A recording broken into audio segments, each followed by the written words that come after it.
Guys, the idea of Jesus makes no sense. Jesus cannot be God. Jesus, at best, can only be a messenger of God, just like me. And the idea that Jesus is God makes no sense. Jesus was a human, just like me. God is God. Professor Jiang is doing dawah, bro. He doesn't even realize that he's giving dawah, and he sounds convinced of it. Am I wrong? When I saw him read the Bible, or when I saw him read the Talmud, I did not see that he was convinced at all. The way he's talking about this with righteousness in his voice, this is different. Am I? Obviously, I'm biased, but right here, the way he's speaking, even the way he's repeating this, it sounds like he's convinced. The Islamic Golden Age. Professor Jiang, the Islamic Golden Age, the Caliphate, predictive history. Let's see what's going on. Good morning. So today we do Islam. Some quick facts, some questions that we will look at today about the Islamic Golden Age. The first major question is, while Europe was in its dark ages, Islam was embarked on its golden age. So the first question is, how did this happen? Why was there this divergence? Second question we're going to look at is, what ended the Islamic Golden Age? Ataturk, Why right? would this period come to an end? Ataturk. The third question we're going to look at is, eventually, how did Christian Europe overtake the Muslim world? So those are the three big questions we will look at in today's class. Some quick facts about Islam. Damn, Steezy just texted me. I'm about to tear up. He said, "Hey, brother, end of a fucking era. Oh, man, W. Steezy, bro. We're going to miss him over here at Love Speech." It is the world's second largest religion. Christianity has 2 billion people. Islam has 1 billion people. They are divided into 2 major sects. The Shia, which is based primarily in Iran, and the Sunni, which is everywhere else. The light green are the Sunni people, and the dark green are the Shia people. And I know Sunnis on the internet will often say, like, oh, the Shia are kuffar and stuff, and Shia are this, Shia are that. Bro, the Shias are the one really standing up right now. The Shias are the one who just burned that ball statue in Iran. The Shias are the one that Israel wants America to go with so bad. So, I mean, are the Sunnis really, how much are the Sunnis doing to battle Israel right now? Yeah, Hamas, of course. And as you can see, Islam extends all across Africa, the Middle East, and Central Asia, and into India. The most populous Muslim country in the world is actually Indonesia. The Shia and the Sunni, the only major difference is that the Shia believe that only a direct descendant of Muhammad's grandson Ali can be the leader of the religion, whereas the Sunni do not believe this. Now, this is a religion of 1 billion people, so there are many different belief systems, many different sects. Wait, sorry. Only direct descendants of Ali can be the caliph? This can be the leader of the belief system, many different sects within this cosmology, but this is really the major difference. There's other things too. The Shia and the Sunni. So, Muslim means to submit yourself to God, to believe in God, and to submit yourself wholeheartedly to Him. Allahu Akbar. And Islam was founded by a man named Muhammad, who the Muslims consider the prophet of God, the final prophet. And Jesus was the penultimate prophet. And the legend is that at age 40, Muhammad, who is a merchant or a trader, he has a vision. He goes into a cave to meditate. So what was the word used for Jesus? Sorry for pausing. He said Jesus was the penultimate? Penultimate. Him and reveals to him certain visions that he has memorized. And these visions become the basis for the holy book of the Muslim tradition called the Quran. And he skipped a lot of stuff. It wasn't specifically visions. It was from Angel Gabriel, who revealed the Quran. Yeah, he's kind of skipped over some stuff, and I'm not sure if that terminology is the right way to say it. Right? Saying visions like that? Hamas is not Shia. There you go. I know, and stupid. understanding the I said- CIA Uyghur propaganda is not Comey. Okay. CIA, why? Okay, there's so many things you got wrong there. I said Hamas was Sunni. Understands that his mission is to be a messenger of God and to reveal the truth of God to the pagan society in the Arabian world. So he's based in Mecca. And when he tries to reveal the truth, he is met with a lot of resistance. And eventually he's forced out of Mecca and he goes to Medina. This is called the Hijra in the Muslim tradition, the pilgrimage.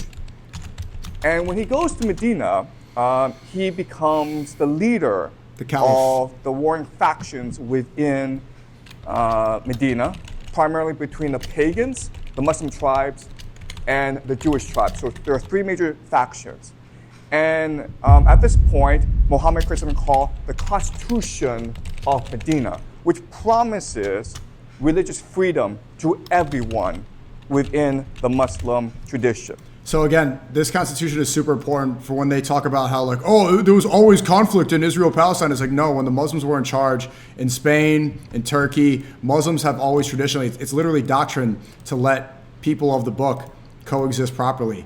That's not true. They spread that lie around like there's a bunch of hate and that, no, this is, when it's Muslim rule, so we're supposed to allow people to exist. Explains even Haibar. Should I put the notes? Where should I put my notes? Okay? So ever since the beginning, and this is very important, the religion of Islam was a open, tolerant, and inclusive religion. And they have basically maintained this tradition for the next 1,000 years. Okay?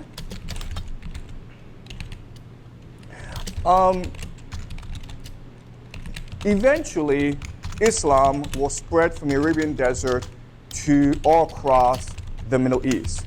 They will conquer the Persian Empire, and they will take at least half of the Byzantine Empire, including the richest parts of the Byzantine Empire, which are Syria and Egypt. They will also take Jerusalem, where they will build something called the Al-Aqsa Mosque. And legend has it that Muhammad ascended to heaven from this place. Huh? Now, it's really important for us. Whoa. Is that true? Wait, I spelled something wrong too? Also, this is not Al-Aqsa? That's true? It said Muhammad ascended to heaven from Al-Aqsa. You guys are saying this is not Al-Aqsa? It looks like it, right? Yeah. Remember about this place is Al-Isra, whoa. Al-Isra. Wal Miraj, what is this? Oh, so he didn't ascend from Al-Aqsa, he ascended from Al-Isra. No, this is the title for it. So this is what it's called. So did he get it wrong? The Night Journey. The Al-Aqsa is the masjid, yeah, I know. is the Al-Aqsa Mosque. It's still there in Jerusalem, and it is built on top of something called the Temple Mount. Remember, in the year 70, the Romans burned down the Second Temple of the Jews, the holiest site in the Jewish faith. And then the Muslims came and built the Al-Aqsa Mosque on top of the Temple Mount. Bang! Now, this is a very strange thing to do. If the Muslim tradition is open, inclusive, and tolerant, and Jews are welcome into the tradition, boring, guys. Let's get out of here with this boring Muslim shit. El Stream, El Porco. Good boy, give me more money. You build a mosque on top of the Jewish holy site. That doesn't really make any sense. Bang! And quite honestly, this has been a mystery to everyone. Really? No one has been able to figure this out, okay? So we will today attempt to solve one of the great mysteries in the Islam tradition. Why was the Al-Aqsa Mosque built on top of the Jewish Temple Mount? Okay. As I mentioned, the Ali is the Arabs cousin. will Shias expand- believe in I know. 12 infallible imams. We know. Iran una-lived Sunnis in Iraq. from the desert of Arabia, and they will conquer the Sasanian Persian Empire, and they will take at least half of the Byzantines, okay? They will try to lay siege on Constantinople, but remember that when we discussed the Byzantine Empire, Sassanid, I've never even heard of this empire before. Sassanid Empire and half of Byzantine, aka the Roman Empire, right? Byzantine is Roman Empire. So Sassanid, what is this? Sassanid is like, where is this? It's west of India. That's okay. Empire, Constantinople Oh, Persian, is okay, designed as So Sassanid is like basically Persian and Byzantine is Roman. Essentially, right? This is a good parentheses. Whenever I do parentheses for these notes, it's because it's my thing. an impenetrable fortress. So there'll be two major sieges, and because of the walls, because of Greek fire, they will be unable to take the city. Wait, so say it again. Say this. Oh, fuck. They will just and become as an impenetrable fortress. So there'll be two major sieges, and because of the walls, because of Greek fire, they will be unable to take the city. The spread of Islam was lightning fast. In less than 100 years, they spread from the desert of Arabia, really the poorest place in this entire region, throughout most of the Middle East. Okay, so the dark green is where they started, and the light green is where they eventually expanded to. And remember, this process takes less than 100 years, which is remarkable.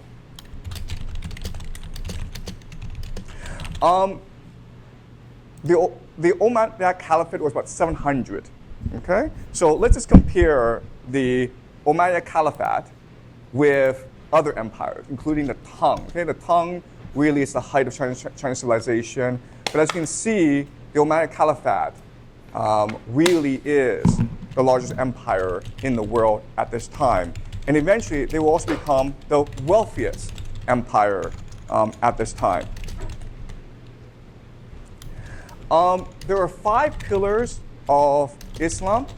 It is an extremely simple and clear religion. Wait, Chad, say what it is. Say what it is. So you need to take your Shahada, then there's prayer, there's Salah, then there is, I don't remember number 3. Number 4 is Ramadan He's fasting. talking out of his And backside. then pilgrimage. Solomon built this place of worship, not a temple.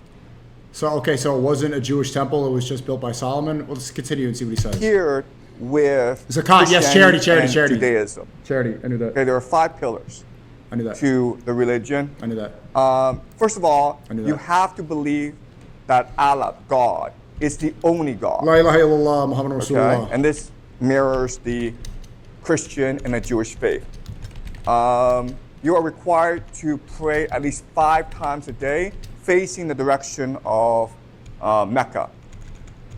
You must give money to the poor. You must. You're broke! The brokies, they want my charity, they want my zakat, but I've got a Bugatti. Why would I give zakat when I've got a Bugatti? Fast during the holy days. The last thing is you must make something called the Hajj, which is a pilgrimage to the holy site in Mecca and perform rituals in Mecca. This is something that all Muslims must do, and you will have the poorest Muslims. They will save their entire lives just so that they could make this Hajj. Okay? The Muslim people are probably Hey, who's a Haji in the chat? Any Haji? I've only done Umrah, but I've never done, I need to get my Hajj done. most devout, the most religious people you will meet. They take their religion very, very seriously. This is the Hajj in Mecca.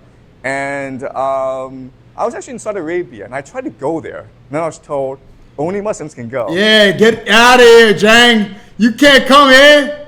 You can't come here. You got to take Shahada to come in here. Nah. And you know why they knew? There's kind of a racial profile. They looked at him and like, nigga, you're not Muslim. You're not Muslim. I didn't get that. That didn't happen to me though. Maybe I had Noor on my face.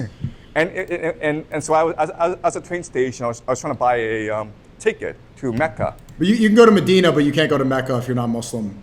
But that's it though. I still recommend if you guys are not Muslim, check out Medina. Check out Medina. But show respect, man. Show respect. And they said, "What's your Muslim name?" I'm like, well, I'm not Muslim. I don't have a Muslim name. You don't need to have a Muslim name to be Muslim. It's like, well, you can't go then. So W. I was disappointed. But it is a beautiful, absolutely one of the most beautiful rituals in the world today. Okay. So now we have proof now so that he's not Muslim. I think he's just basically Gnostic. I think he believes in God, but doesn't really have a specific faith. Someone said SNEAKO bin Laden. Really, dude? No, come on. They're getting a better name than that. Nick's in the chat. Just pin his chats, bro. Well, if he's in the chat, why pin his shit? Oh, there you are. Dude, what the fuck is with these mods, man? You guys are always asleep. Nick, we're learning about the Islamic Caliphate. We're learning about the Islamic Empire, the Golden Age. Summarize the introduction. There are three major mysteries to the history of Islam. Really, dude? Look at this guy. Oh my God, you're distracting me from the lesson. Mission log updated. Acquire Zamzam water. Yes, it's the purest water. It's the best water. What's with that Zim Zam Zap Zap water? Zip Zap Zappity Doo. Try the water and tell me if it's good or not. It's delicious. That we still haven't really solved And today. it's holy water. Okay, the first mystery. What about Operation Dunk a Baby in Holy Water? Operation Cleanse My So Little the British Baby. Mandate country didn't exist 3,000 years ago. W real history maxing. Yeah, mission acquired. Dunk my baby. Dunk my sinful baby and cleanse it of original sin. Wah, wah, wah. Splash, splash, splash. He is. Zamzam added to inventory. That they have something called the Constitution of Medina. We also know that Jews who are literate were part of the early movement of Islam. So why do we have no early records for the first 100 years? Wait, what? So what? Jews were literate and part of the early movement of Islam. Did you guys know that? Stole that shit. I didn't know that. Jews a part of early Islam and were literate. Wow, is Nick gonna start laughing at the fact that Muslims weren't literate, that all the OG Muslims weren't literate? That's not funny, bro. Okay? Why do we have no early records for the first 100 years? What, the first 100 Is that years true? of the movement? That's very, very strange. Okay? Another strange question, another strange thing is, why would the Muslims go to war against two major empires, the Romans and the Persians? That's kind of suicidal. They didn't know they were going to win, so why did they go to war? Okay, that's the first mystery we'll solve today.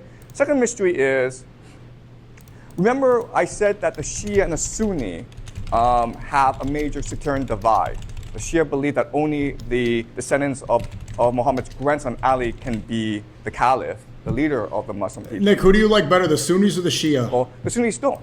So why didn't Muhammad just name a successor and avoid the civil wars that will erupt after his death? The third question is, why was Al-Aqsa built on the site of the Temple Mount? And this is still a problem today because a lot of the conflict in the Middle East is driven by this problem where the Jews want to rebuild the temple, but to do so, they would have to destroy the Al-Aqsa Mosque, which is the third holiest site in the Islam world. So this is okay. So Nick, you're Catholic. Who do you want to win for the Al-Aqsa Mosque? Do you want it to remain Muslim, or do you want the Jews to establish a third temple? All right, which one? And you say you prefer the Alawites?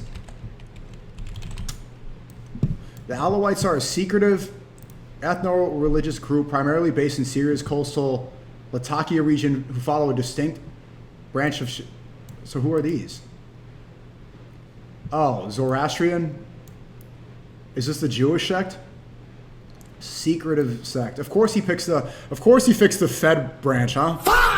Of course Nick picks the Frankist branch. Oh, I'm not trying to say anything bad. Hold on. I remember, what does Zoroastrian mean? I had it in my notes before. This is, oh, the Persian sect. Okay, Zoroastrian was the Persian monotheistic religion. Ooh, 12% of them. Ooh, did I just insult some Syrians? Oh wait, are they Are they the Houthis? Okay, let me just move One on. question that is still relevant to us today. So you want Al-Aqsa to be Catholic? Yeah, I guess that's gonna happen. Okay, I'm about to rage bait Nick right now because he made fun of Zamzam water. I'm about to rage bait Nick. Chat, ready? Ready? I'm about to drop a nuke right here. This is super. And wait, Nick, I'm gonna stop jester maxing and tap dancing because you're in the chat. This lesson's good. It'd be good, but this is bad. Oh, rage bait. Yeah. Watch up. He's gonna say something about MBS or something, but. So we will also look at the three mysteries. And again, no one knows the answers to any of these three questions, and no one will ever know because so much of the historical record has been lost to us. But I will try to provide you with an explanation, okay? Given my understanding of the Islamic world, which, by the way, is extremely limited, okay? So please ask questions, please challenge me. I'm looking at you, Doug, okay? All right. He trolled them. Google what he wrote. Tell me, what did the Pope write on the wall? He did put his head on the wall, though. I don't go lie to you. He still put it on. Right. Also, Nick, we've been doing, okay, this is not jester maxing, but we've been researching the Jesuits and the Catholic Church from these lessons as well. He definitely knows that the Jesuits were infiltrated by crypto Jews and were meant to infiltrate the Catholic Church, right? He knows about the truth about the Jesuit order. Come on. Okay. So today's topic is Islamic Golden Age. So let's just have a quick look at the Golden Age. At the height of Islamic influence, there were a few centers of incredible cultural creativity. One such site is Bukhara, Uzbekistan. It's still there, guys. You can get on a plane like Doug did and visit it. It is an incredible city. I say that without actually having visited it, but I've heard terrific things from Doug. And you can go online as well and look at videos. But it is an incredible Doug. Shout out city. to Doug. And it shows you the creativity, the artistic creativity of the Islamic Golden Age. But the main cultural center The answers to of the these Islamic questions are well known. Research it independently later, LOL. Yeah, well, this is the point of a lecture. You do your own research as well. Golden Age is Baghdad. Okay?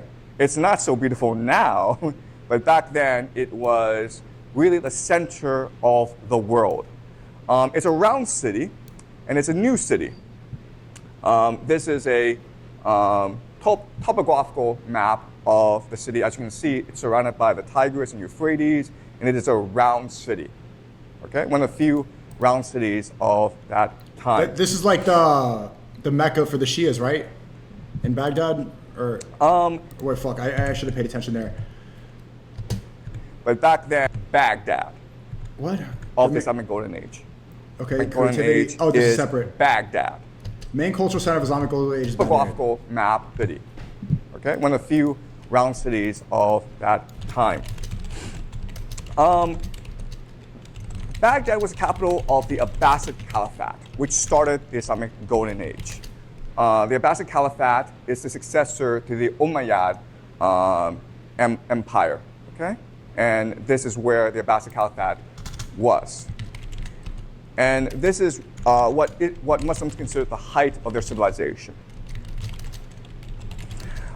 The thing that's really important for us to understand about the Abbasid Empire is that not only were they influential in the Muslim world, but they eventually would come to create the world that we live in today. Okay? Ooh. So when we think of globalization, we think of this as a recent phenomenon. But look at the trade routes that the Abbasid Caliphate would create over its 300 to 400 year history. It connects the entire world. Okay? As I mentioned last semester, globalization has always existed to a certain extent in world history. But the Abbasids, the Muslim religion, would take these existing networks and make them a lot richer, a lot more dense, and a lot faster. British Museum has manuscripts carbon dated during the life of the Prophet BTW. Yeah, I've heard that too, because you said that the first 100 years are not documented. Okay, so the Abbasids used global networks and made them richer. Probably through trade, right? You may not know this, but the Abbasids traded heavily with the Tang and the Song dynasties. In fact, it is the Abbasids who would initiate something called the Maritime Silk Road. The Overland Silk Road has existed for a long time, but it is the Abbasids who will eventually create the Maritime Silk Road. Silk Road sounds familiar. Wasn't that a torrent website, Silk Road? And it will bring China into China. the world to a greater extent than ever before. Okay? So this is the trade. The main center for cultural production in the Muslim world is something called the House of Wisdom. And its model is the Library of Alexandria. Oh my God. Okay? Okay. Sorry. It's something called the House of Wisdom. House of Wisdom. The model is called main center production called House of Wisdom. So many notes. Library of Alexandria. The model is called the Library of Alexandria.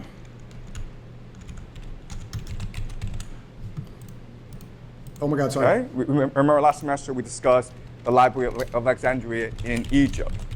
And its mission was to be the first university to take all Hellenistic knowledge and culture and systemize it for Hedonistic, you said? dissemination. Okay. And the House of Wisdom was doing the same thing, where it would take all knowledge and culture within the Islamic world and outside the Islamic world and systemize and standardize it for mass dissemination. Okay? Systemized. So, the things that they were doing were they were taking Oh my Hindu God. numerals. Okay, so 0, 1, 2, 3. Okay, so he was saying, Hellenistic. To systemize Hellenistic. Okay, so he's going to talk about algebra, right? Mass dissemination. What's the definition of dissemination? I don't know this. Dissemination definition. The action or fact of spreading something. Okay, dissemination. We still use them today. They took them from India, and again, they standardized it and disseminated this knowledge. They took works from Aristotle and Plato, translated into Arabic and Persian, and then disseminated it. The main contribution of the Islamic Golden Age to world culture is in actually mathematics.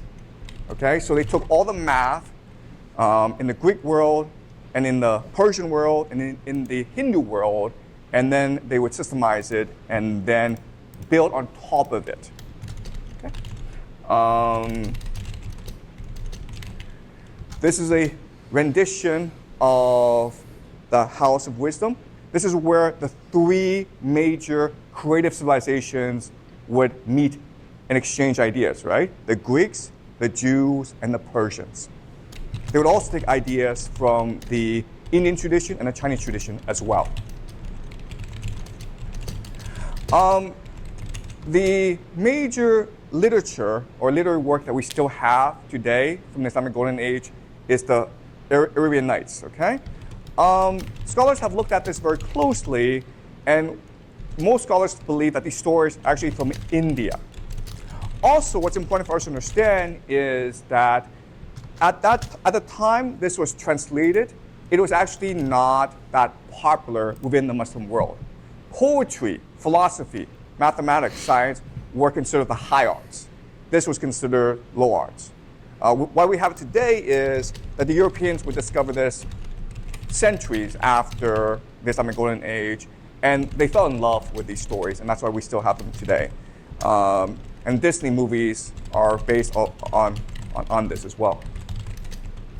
Okay, so let's look at some of the major thinkers. So it was Aladdin and philosophers. Probably Aladdin and this stuff was based off of Arabian Nights? Of the Islamic Golden Age. Okay, Rumi from 1207 to 1273. Major thinkers of Islamic Golden Age. So at this time in world history, we don't differentiate between philosophers, poets, scientists, mathematicians, okay? All intellectuals engaged in all these different fields. Okay, so the one most famous is Rumi, who is Persian, a poet, a mystic, a philosopher. Ibn Sina is probably the most famous intellectual of the Islamic Golden Age. Ibn Sina was the most famous of Islam. Oh god, this is so. Ibn Sina, 980 to 1037, most famous intellectual Islam. His books, his works were admired in Europe. Okay, so the Islamic philosophy was being exported to Europe, where it would have a major influence on many of Europe's major thinkers. You may have heard a man named Leonardo Fibonacci. You should have heard of him in math class. Well, at this particular time in history, he was going to Baghdad to study from the leading mathematicians of this time and taking their ideas and importing them all back to Europe. Okay, so this is Ibn Sina, and the Latin name is Avicenna. Ibn Rushd, Averroes, is also a major intellectual at this time. Just to show you how influential these two were in Europe, let's look at Dante's Divine Comedy. So Dante is in hell, and there in limbo, he's meeting the most influential, the greatest philosophers in human history who have influenced European civilization. Obviously, he's going to name Socrates and Plato, okay? But guess what? He also names Averroes and Avicenna, okay? So Dante is acknowledging the debt Europeans have to Islam. This is important for us. Sorry, what's the real name? Avicenna, is that Ibn Rushd? So, So is this how Avicii got his name? It sounds Italian, but that's how you say it in Latin. Move your fucking hand. Dante is acknowledging the debt Europeans have to Islam. This is important for us because the Muslim intellectual influence on Europe has been whitewashed from history. This is something you do not learn in school usually. But without Islam, you can make the argument that Europe could not have modernized, okay? And later on, I'll explain why that's the case. Omar Khayyam is also another famous intellectual, poet, philosopher. I can't write that. This man, Musa al-Hazami, is considered the father of modern-day algebra. Okay, I knew this. People always talk about this, about the importance of algebra. Musa and Musa obviously named after the Prophet. 780 to 850 algorithmy. So are these the Latin names that they were, or okay? Musa al-Hazami is considered the father of modern-day algebra. His Latin name is algorithmy, okay? And if this sounds familiar, it's because his name will give us the modern English word algorithm. Both algebra and algorithm were originally Arabic words. All right, so most of the math you're studying in school actually originated during the Islamic Golden Age. This name is Al-Hasan, and he invented physics, basically optics. Again, extremely influential. And again, these ideas will be imported back to Europe, and they will become the basis of the Renaissance. Okay? Al-Zahari is the father of surgery. At this time in world history, the very best hospitals are in the Islamic world, by far. This is the first 24-hour hospital in Baghdad. What's also amazing about these hospitals is that if you are poor and could not pay, you could receive medical treatment for free. That was just part of the faith. All poor were treated with great charity. We still don't and even kindness, have that today. During the Islamic Golden Age. You missed an important one, dude. You This didn't is explain it. Al-Qarawiyyin. again, guys, I don't speak Arabic. I'm probably butchering the name. You said it right. But it was founded in 859 in Fez, Morocco. This is important because dad was this is born actually here. the first This is where my dad was degree-granting born. university in the whole world. It's still there, guys.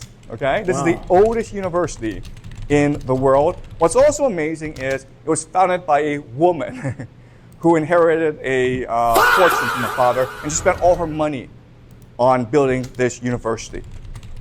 Right? Wow. Reconstruction. If you ever get a chance to go to Fez, it is the most amazing city. I want to go to Fez. It's absolutely stunning. Absolutely. Morocco is an amazing country as well. Hey, that's a great sign, man. That's where I'm supposed to go visit on my IRL tour. Again, I've been to the capital. Fucking losing my. I've been to Marrakech, and I don't want to look at the chat. The capital. Oh my God, it starts with a C. Casablanca. Okay, so 1258, the Islamic Golden Age officially came to an end, or that's what scholars believe. And the reason why is in 1258, the Mongols will sack Baghdad and they will burn all the books, okay? Or that's what the legend tells us. Baghdad had a thriving bookstore culture, and this was unique in the world. Intellectuals or the elite, they spent a lot of their resources on buying books.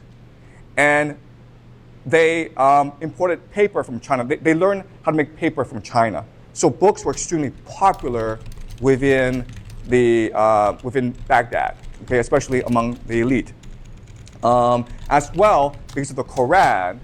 Why are you guys saying W Genghis Khan, W Mongols? They destroyed all the books. It's necessary for the elite to be literate. It was demanded of you. I don't read. Books are gay. I've got to fucking fight and drive my Bugatti. I've got to conquer.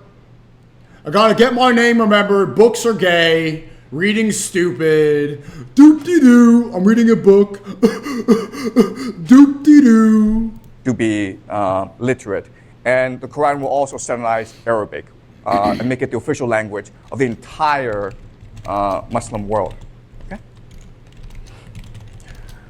But just because the Islamic Golden Age ended does not mean that creativity stopped in the Muslim world. This is Ibn Khaldun, and he is considered the father of social science. Okay? Economics, quantitative history, politics. This man invented a lot of these disciplines. He is most famous for his idea of asabiya, which just means social cohesion. So he was actually the first to systematically think about grand history. Why do civilizations rise and why do they decline? And his Sorry, he said social cohesion. conclusion is that the borderlands are able to conquer empires because the borderlands, the people there, have asabaya, which just means that they are more egalitarian, more free, more cohesive as a culture. Whereas the empire, because it's so big, it loses a lot of cohesion. Okay? And again, Ibn Khaldun is a major inspiration for the history that I try as well. Okay. From 1300 to 1700, Oh my God. the world will be dominated by three major empires: the Ottomans, the Safavids in Iran, and the Mughals in India. They are collectively known as the gunpowder empires.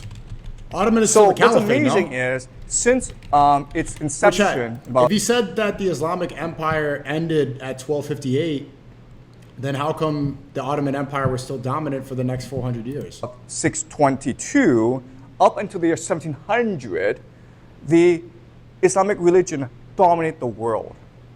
And so the question for us is, why was that the case? How did Islam overtake Europe and overtake Christianity? Let's go. Okay, that is a mystery and question for us today that we will look at. Okay, so let's go back to the three mysteries that I introduced earlier. Why do we have no written records? Even though we know that the people within the movement Jews and Christians knew how to read and write? Okay, that's the first question. Second question is, why didn't Muhammad name a successor? The third question is, why was the Al-Aqsa mosque built on top of the Temple Mount? Okay, So so he wrote these 2 questions down. this is a paradox because Jews were an extremely important part of that early movement, right? So why would you offend the Jews like that?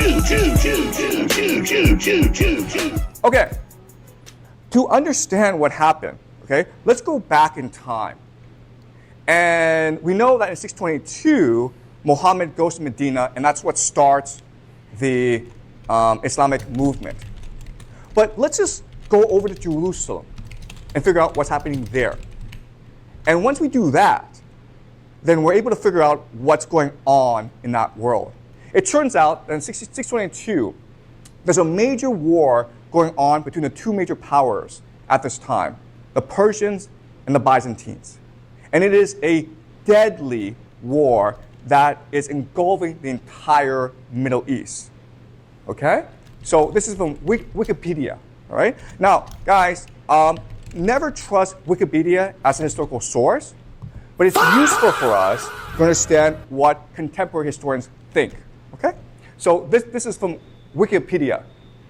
The Jews have aligned themselves with the Persians. Why? Because, first of all, the Romans controlled Jerusalem, and in the year 70, the Romans burned down their temple, and in the year 135, the Romans expelled the Jews from Jerusalem, their holy city. So ever since then, the Jews, obviously they want revenge, but they also want to return to... Sorry, and then what year did he expel? 135, they expelled Jews. Romans expelled Jews. 5 AD, Romans expel Jews.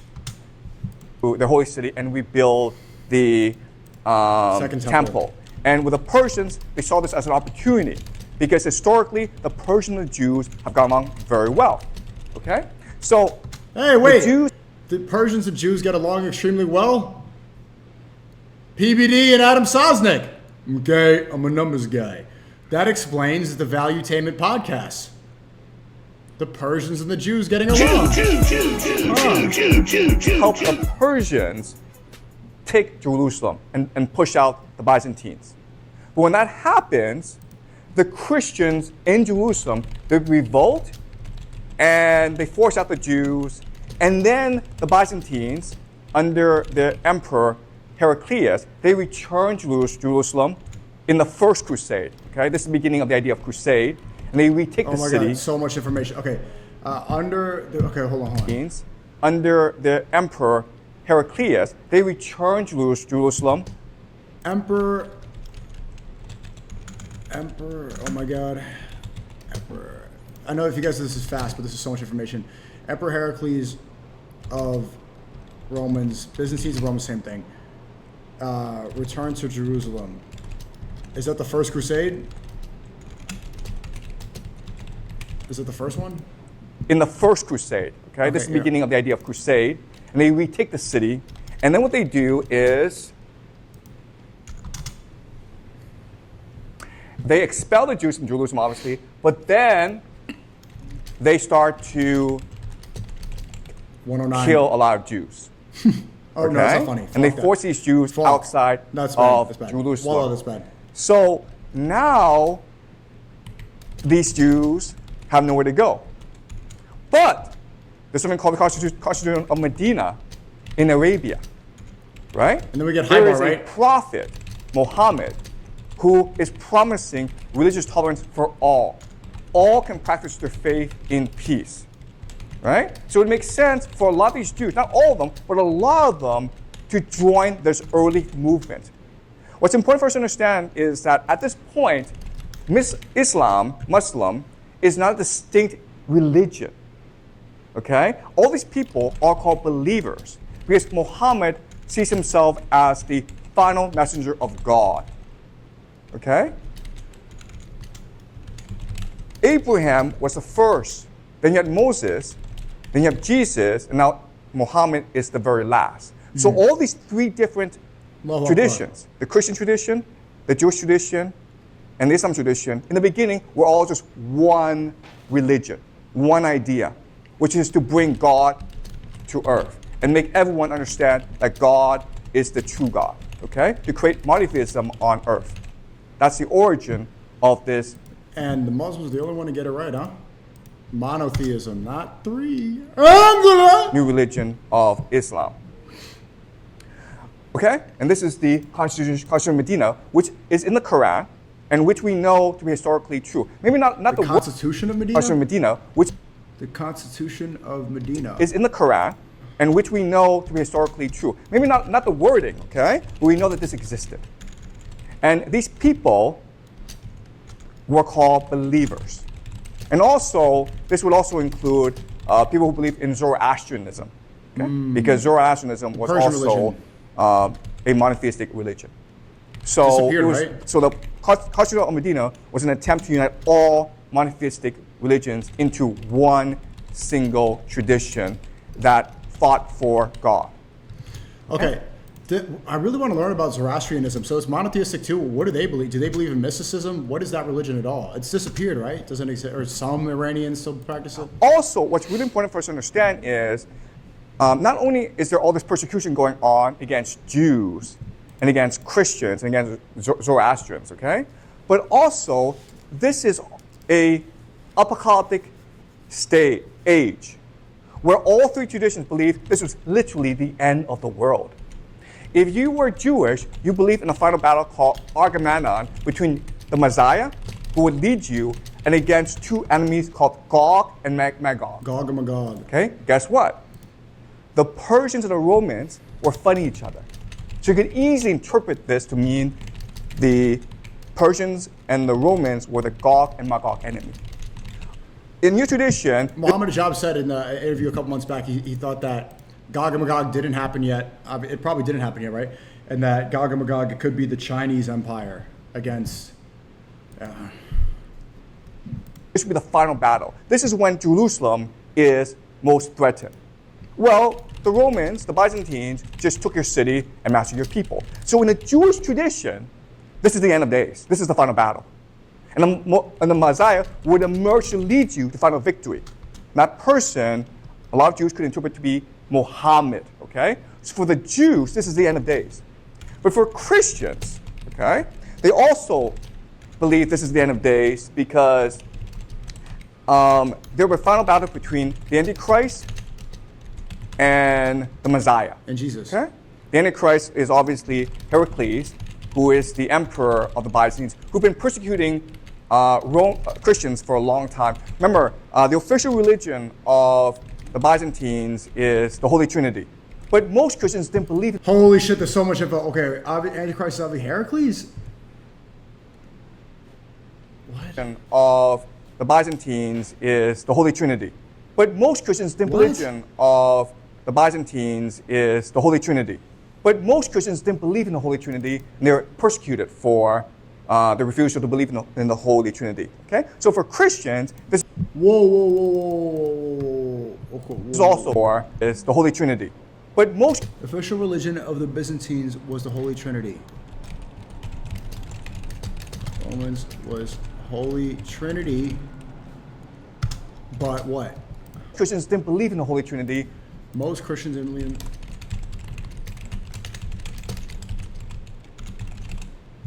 And they were persecuted for the refusal to believe in the Holy Trinity. Okay, so for Christians, this is also the final battle. Zoroastrians believe in a final battle between good and evil. Okay, so this is an apocalyptic age where everyone believes this is it, the final battle. Muhammad is saying to everyone, guys, we're all one people, united by God, and we are here to fight for him. Okay? And this is very appealing for people. The GOAT. So the best evidence for my argument is actually the Quran. Okay? So again, we don't have any Why is he written not records Muslim? of Muhammad. But what we do believe is I the don't know for Quran. It is a collection of many of Muhammad's original sayings that have been redacted over time. Okay? So let's look at some passages from the Quran to better understand how Muhammad he believes in the Quran as a source. Like why? I want to hear him logically explain why he's not Muslim. was thinking and what he was preaching to the Christians, the Jews, and the Zoroastrians. All right. And why is Zoroastrianism not considered an Abrahamic faith? Oh, people of the book. By this he means both the Christians and the Jews, okay? Yeah. Why do you argue about Abraham when the Torah and the gospel were not revealed until after him? Will you not Subhanallah. reason? Okay, so he's saying, why are we arguing about scripture? Why are we arguing about belief? When we all acknowledge that Abraham is our forefather, okay? And Abraham came before the Bible, it came before the Old Testament and the New Testament. So what's the argument? Here you argue about things you know, but why do you argue about things you do not know? Allah knows and you do not know. Abraham was neither a Jew nor a Christian, but he was a monotheist, a Muslim. Okay? Subhanallah. So this is what Muhammad is saying. A Muslim is someone who believes in God as the only true God. And that includes... Wait, so wouldn't this be hadith? If it's from Muhammad, peace be upon him, the Quran is all the words of Allah.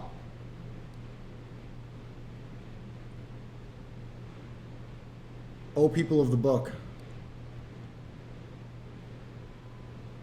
This is Quran, not hadith. I know, but he's citing it as something that Muhammad is saying, peace be upon him. This is coming from God, not from Muhammad. Sallallahu alayhi wasallam. So he got this wrong. Yeah, he's wrong. You're retarded. He's wrong. Okay. Jews and Christians. O people of the book, why do you argue about Abraham when the Torah and the gospel were not revealed until after him? Will you not reason? Here you are, you argue about things you know. Why do you argue about things you do not know? Allah knows and you do not know. Abraham was neither a Jew nor a Christian, but he was a monotheist, a Muslim, and he was not of the polytheists. The people most deserving of Abraham are those who follow him and this prophet and those who believe. Allah is the guardian of the believers. He didn't know that Quran was from God. So I think he got it wrong. And he was not of the polytheists. Okay? Let's also look at Muhammad responding to the Christian tradition. Okay, remember in the Christian tradition, a lot of conflict arises from a debate over the nature of Jesus and his relationship with God. Okay, and what Muhammad is saying is, guys, the idea of Jesus makes no sense. Jesus cannot be God. Jesus, at best, can only be a messenger of God, just like me. And the idea that Jesus is God makes no sense. Jesus was a human, just like me. God is God. He would not represent himself through a human. Okay, and so let's look at what he says. Allahu Akbar. They disbelieve those who say Allah is the Messiah, the son of Mary. But the Messiah himself said, Messiah is Jesus, right? O children of Israel, worship Allah, my Lord and your Lord. He's making a clear distinction. God is my God. I'm not God. I'm not his son. He is God. Whoever associates others with Allah, Allah has forbidden him paradise, and his dwelling is the fire. The wrongdoers have no saviors. Subhanallah. All right? If you believe that Jesus is God, you are committing heresy against the true God. Sure. There can only be one God. There can't be two gods together. Mm-hmm. They disbelieve those who say Allah is the third of three. But there is no deity except the one God. If they do not refrain from what they say, a painful torment will befall those among them who disbelieve. Mm-hmm. So what he's saying, this is very important, is that Professor Jiang is doing dawah, bro. He doesn't even realize that he's giving dawah. And he sounds convinced of it. Am I wrong? When I saw him read the Bible, or when I saw him read the Talmud, I did not see that he was convinced at all. The way he's talking about this with righteousness in his voice, this is different. Am I obviously I'm biased, but right here, the way he's speaking, even the way he's repeating this, it sounds like he's convinced. Muhammad is saying the Holy Trinity, the idea is just nonsense. They disbelieve those who say Allah is the third or three. Allah cannot be a fraction of anything. He is the one and only. Okay? Yes. Now, yes. In our time, and we hear this, we don't really have emotional reaction. But place yourself back in their time, the year 622. Most Christians are being persecuted for refusing to accept the Holy Trinity So they became as Muslim. Scripture. Because it makes no sense. We discussed this in class. Okay? And now, but if you say it makes no sense, you could be killed. Okay? You'll be persecuted for sure. And now, Muhammad is saying, you guys were right all along. You should have believed in yourself all along. You were right all along, okay? So let's use an analogy. Let's just say, for example, like the world government. Okay, we have a world government, and for whatever reason, the world government tells us the sky is red. And you're like, wait a minute, I know blue and I know red, and the sky is blue. But if you say the sky is blue, you will be put in jail. You are not allowed to say the sky is blue. And then you have people, teachers like me, telling you, the reason why you believe the sky is blue and not red is your eyes lie to you. You cannot trust yourself. Mm-hmm. Your eyes are defective. Mm-hmm. That's a problem with human beings. We can't trust what we see. Mm-hmm. Okay? And you have to go through life believing the sky is red, even though you know in your heart it's blue. Mm-hmm. But then one day, someone like a teacher says to you in class, actually guys, we've been lying to you all along, the sky is blue. Mm-hmm. Imagine your sense of relief and empowerment and liberation when someone with Brother Sheikh Jiang! Sheikh Jiang! Subhanallah, brother! Sheikh Jiang, Sheikh Professor Jiang. MashaAllah, Professor Chinese. Okay, sorry. What you've always believed. Okay? That's what Muhammad is doing. Muhammad is confirming to everyone that what they believed, what they knew about God was right all along. Okay. So Muhammad's final message to the people is God is God and only God, and He is everywhere. And you can see Him, you can touch Him, because He's everywhere. And as such, you can feel Him. And that's not true, right? No, I don't. That's not true. He got this one wrong. God, nah. You can touch Him because He's everywhere. No. His creation is everywhere, but yeah, again, it's. And as such, you can feel Him, and He can be inside of you. No. Sheikh, brother, astaghfirullah. He was doing so well. He's tripping right now. Okay? And so this idea will actually occupy most of the Quran. Okay? And this is what he says. With Him are the keys of the unseen. None knows Him except He, and He knows everything on land and in the sea. Not a leaf falls, but He knows it. And there is not a single grain in the darkness of earth, nor is there anything wet or dry, but is in the clear record. All right? God is everywhere. You can see and touch Him in everything. No. How did he get that from this verse? With Him are ways of the unseen. None knows them except He. And He knows everything in the land and sea. Not a leaf falls, but He knows it. There's not a single grain in the darkness of earth, nor is there anything wet or dry, but isn't clear. Yeah, he's talking about creation, but that doesn't. He's not understanding that creation does not mean that it is God, literally. Okay, and so in other words, what's happening is that Islam. You can't. You can't. He hasn't spent time. Really, he's a history guy. He's a geopolitics guy. He's an analysis guy, but he's not a faith guy. You can't really blame him for not knowing this stuff. It's just his misinterpretation. And again, seeing him get this wrong is important to take everything else in these notes with a grain of salt. At the end of the day, he's not perfect. He's just a professor, and he's obviously putting his bias on all this information. So a reminder that all this information I have, how many pages of notes? 40 pages of notes from all of his lectures so far. You can't take anything he's saying as complete fact. Is really the first monotheistic religion in the modern sense. Okay? When you think of monotheism, we actually think of the Islamic version of monotheism. All right. So what's the power of Islam? Oh no, you know what's calling right now? That call noise, that was Sheikh Uthman coming to go and correct him.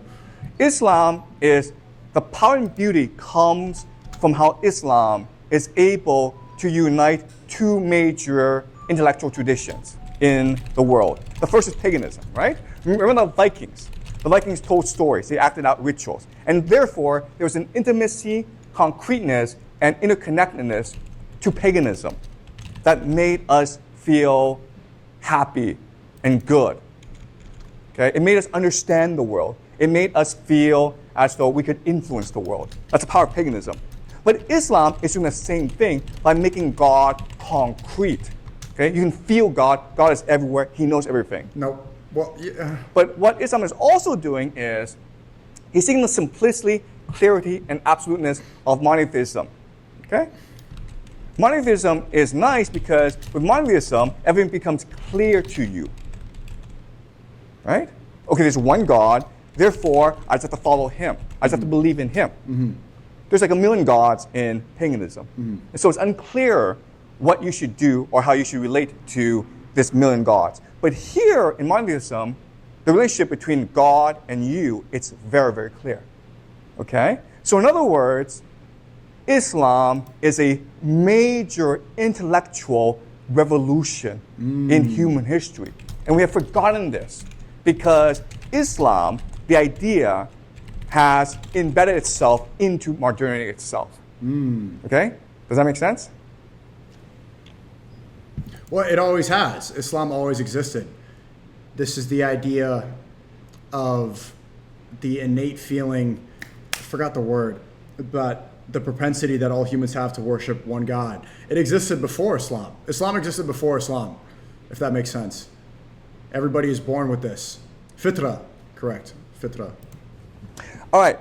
So, what I will show you over the course of the semester is that Islam really is the proto-modernity. When we say that modernity began in Europe, we forget that Islam really built the basis for modernity. Okay? All right? So, fulfillment of the law and prophets. It's completing the story in the Bible. It's bringing God to the people. You can now touch God. You can now know God. That's the beginning of the idea of Protestantism, okay? And create heaven on earth. And this is the idea of science. Why do we use science? To make the world better. Because God wants us to make the world better. All right? So a lot of the ideas that will underpin modernity, that God can be in us, and that God expects us to make the world better. Okay. It's already there in the beginnings of Islam. And that's why we will have the Islamic Golden Age, because they are propelled by their devoteness to the one true God. Is this clear to you guys? When I put things in parentheses, it's my addition, not his, for the most part. I know he's adding Christian belief to Islam, the belief that God is within, God is love. No, God is God, actually. God is not us, God is not the earth. God is God and is separate and is greater than his creation, because only something greater is capable of creation. And that's why God is worthy of worship, because he's greater than his creation. But that's this belief that it's within, and this is kind of like a Buddhist, he's Eastern, he's Chinese, so he's going to naturally believe, I guess, like Asian Fitra, in a sense. Obviously that's incorrect, but Asian Fitra is like Buddhism, and it's within, and it's meditative, and God is all, and God, it's no, God is greater. God is the greatest. Any questions so far? I'm wrong? How am I wrong? Are these not Buddhist instincts? Yeah, but that's why I might even write this as a note. Jiang believes God is within. We can touch God because I'll say Eastern bias. This is what a lot of Eastern faith, All right, so let me really quickly answer the three mysteries. Okay, the first problem is, why were there no written records? The answer is, first of all, Islam marks a revolution. Okay, it is overturning the social order. The problem, though, is that eventually Islam will become the social order. So you obviously don't want to paint Muhammad as a revolutionary. Okay? That's the first problem. Muhammad represented a revolution against a social order. All right, that's the first thing. Second thing is that we know that his early followers, the companions, were all wiped out. Why could he not be considered a revolutionary? Peace be upon him. Please mention these corrections to Jiang during your interview with him. Much love. No, I definitely will. Why would he not be considered a revolutionary? Just because he said because he represents a revolution against a social order? Isn't that could 100% be considered a revolutionary? Maybe he continues. They're all dead. They all died. The official history says that they died in military conflicts. But here's the amazing thing about early Islam history. We don't have that much evidence of military conflict between the Arabs and the Persians and the Byzantines. We don't. There's maybe one city, Caesarea, where there was a siege. But we think that a lot of the conquest happened organically, or maybe their enemies surrendered to them rather than fight them. Okay, and that's why I would say it's a revolution. It's not a conflict. It's not a conquest. It's a revolution where ordinary people were so disgusted with the current leadership that they opted for. Oh, he emailed me back for the interview. I'm not going to leak it, but he said, yes, okay, we could do it. Oh, on Sunday? Oh, we could do it on Sunday. Yes, let's go. Sunday works for me. I look forward to I think the missing link for Jiang is the hadith, which encodes the history and events. I think the missing link for the Jiang hadith. Oh, yeah. And it is missing. Yeah, it's missing. Yes, he wants to do Sunday. Well, he wanted to do much later in March, but I want to do it. You know me, man. I work quick. I'm not going to ask him for Discord. I will ask him for Zoom. Does Zoom work for you? I look forward to it. I'll tell him we're watching your lecture now. We're watching your lecture on Islamic Golden Age now. Dope, bro. Okay, so let's I see free Sunday, Monday, 9 a.m. Beijing time. What is that in Eastern? Oh, 8 p.m. Eastern. Fucking perfect. Let's do it. Sunday, 9 a.m. Beijing. 8 p.m. EST works for me.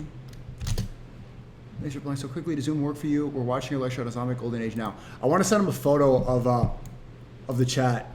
Say I'm gonna attach a photo to this email. Say, okay, how do you spell his name right? Or tip him. Shut up, bro. I'm gonna cancel the collab if you guys keep saying tip him.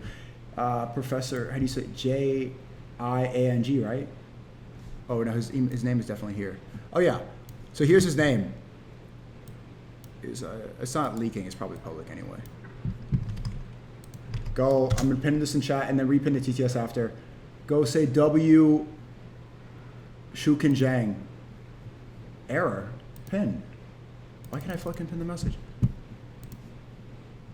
No. Say his full name. Say his full name. Say his full name.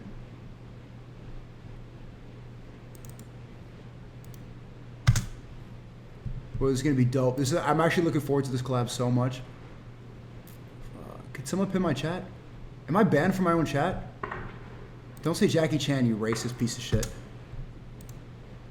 You racist. Am I banned from my chat? Why can't I type anything? Oh, there we go. Yeah, okay. W. Zhukin Chang. Send a photo. There we go. Thanks, guys. Oh my God, open the camera. Open. Let's go. I'm gonna send him this video. Hello. All the way in Beijing. We look forward to the interview. Loving the lecture so far. It's been extremely insightful. We've been taking a lot of notes and watching almost every single day. See you soon. They're very excited. There was a Jackie Chan thing in there, but whatever. He knows the internet. He knows the internet.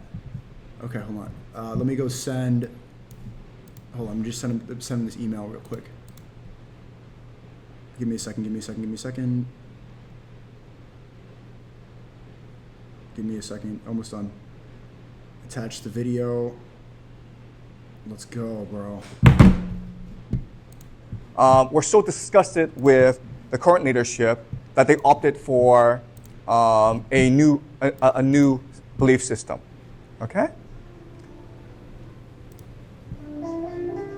Mossad The again. problem, though, is that once you amass power and it's a coalition, the question then is, who's now in charge? So for the next 1,500 years, there'll be a series of civil war to determine who will be in charge, okay? Those early companions were probably purged. The word we use is purge. They're wiped out, including the Jews and the Christians. We know for a fact that... Oh my God, I sent the wrong video. I sent him a blueberry simp. Oh my, I sent him a blueberry simp edit. I'm joking, I didn't. Would that imagine? Wait, I want to see. Actually, let me double check and see if I sent the right one. Yeah, this one. Hello, all the way in Beijing. We look forward to the interview. Loving the lecture so far. Okay, good. W Glaze, right? In the early days of Islam, Jews and Christians were part of the hierarchy. There's a man named St. John of Damascus who was very famous, and he was a leading official in the Umayyad Caliphate. Okay, we know that as a fact, but eventually they were purged from the system. And if they're purged, what happens is they're also purged the history, okay? Because if these are the companions of Muhammad, Christians and Jews, then they're legitimate. They're more legitimate than you are. So therefore they have to purge that history, okay? But not only that, and the third thing is that there'll be a series of continuous civil wars among the Arabs in order to determine who will be the caliph. And obviously they want to disguise this history. They want to disguise this history of civil conflict, okay? So the first 100 years, it was revolutionary, but it was also very tumultuous and bloody. And that's why they had to disguise the first 100 years of Islamic history, all right? Does that make sense to you guys? And again, this is my explanation. I could be wrong, all right? There could be other explanations. Yeah? Throw in another idea.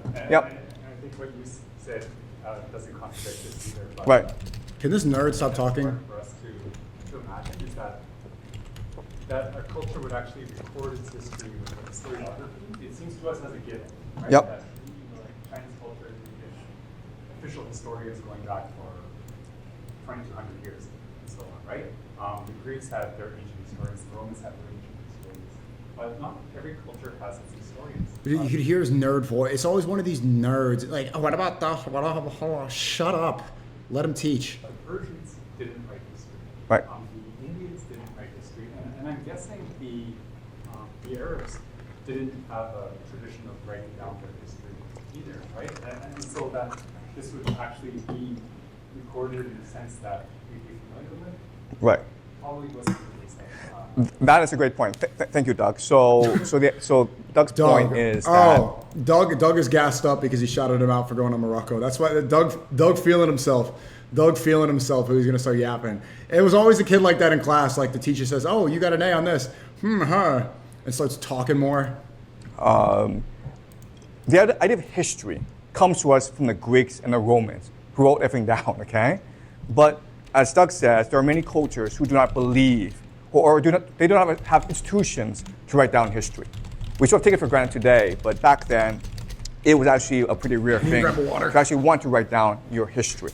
Okay, so a good reason why is that if you write down the history, you're also constrained by the history, right? And that's why a lot of empires chose to not write down their history. Okay, so thank you. Yeah. All right. Second question is, why didn't Muhammad name a successor? And again, this is just my theory. But if it's the end of days, if it's the end of the world, you don't need to name a successor because God's coming, right? What's the point? In fact, if you name a successor, then you are admitting defeat, right? what Muhammad is saying to everyone is that Pork every break. of your traditions, Jewish, Christian, Zoroastrian, are right. It's the end of days. God is coming. There'll be peace on the world. Therefore, we will no longer need leaders. You won't need Muhammad. I'm the last prophet, man. Okay? As a So Moroccan, Doug is no that's why- longer welcome in Morocco. Get him out. Deport him. Get Moroccan ice and kick him out of Fez. that's why I think he didn't name a successor. But there could be other explanations, okay? Do you have another explanation? Okay. And the third is, why did they build the Al-Aqsa Mosque on the on the Temple Mount? And this explanation is going to be very controversial, okay?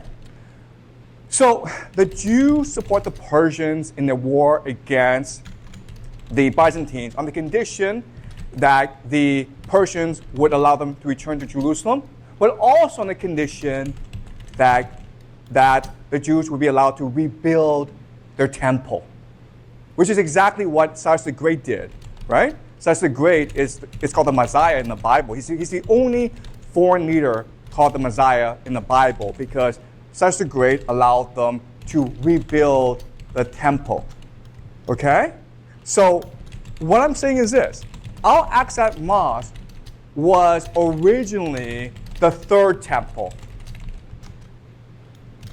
It is what the Arabs promised the Jews for the support. But over time, as these purchases happened, as the civil conflicts happened, then the Arabs needed to consolidate their authority. So they turned the third temple into the Al-Aqsa Mosque. And that's what I think happened. If you go into I don't have time to go into the very detailed history of how the Al-Aqsa Mosque was built, but it was a process that took about 200 years. And it's very possible during these 200 years, intentions changed. Okay? So again, I know this is an extremely controversial statement, but I think that's what happened. Originally, it was meant to be the third temple. But then, over time, the Arab leaders changed their minds and thought to themselves that if we do this, then we make the Jews into a very powerful political entity within the Muslim world. Okay? Does that make sense to you guys? All right? Okay. Again, like, these are my explanations. It's my interpretation. This is not historical fact, okay? All right. All this now that we've done the darkness three can't mysteries, outshine let's go back light. to the three original We're questions. in a spiritual crisis. We need to be light. True. First question is, why did Islam enter its golden age and Christian Europe enter its dark age? Second question is, why did the Islamic golden age end? Third question is, how did Christian Europe overtake the Muslim world? Jiang confused many of us. Can we watch an Islamic viewpoint so we understand the truth? Brother! Answer these three questions. All we have to do is compare and I contrast. find it more interesting, to be honest, to watch people that aren't Muslim talk about these. I find it more interesting from that lens because there's a different bias and from a different perspective.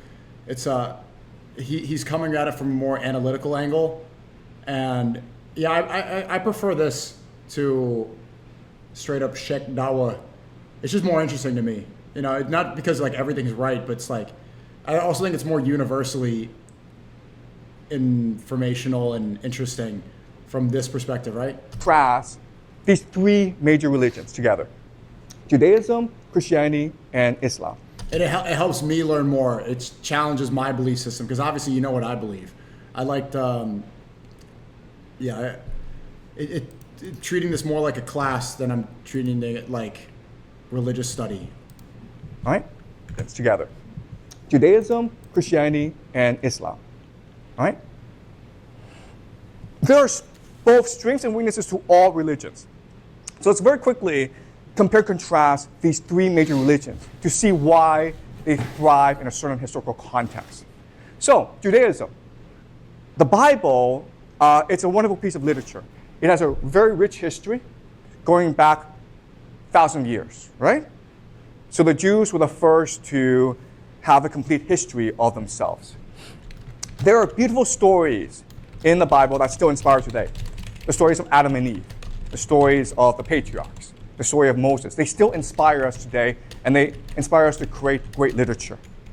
And then you have a literary culture.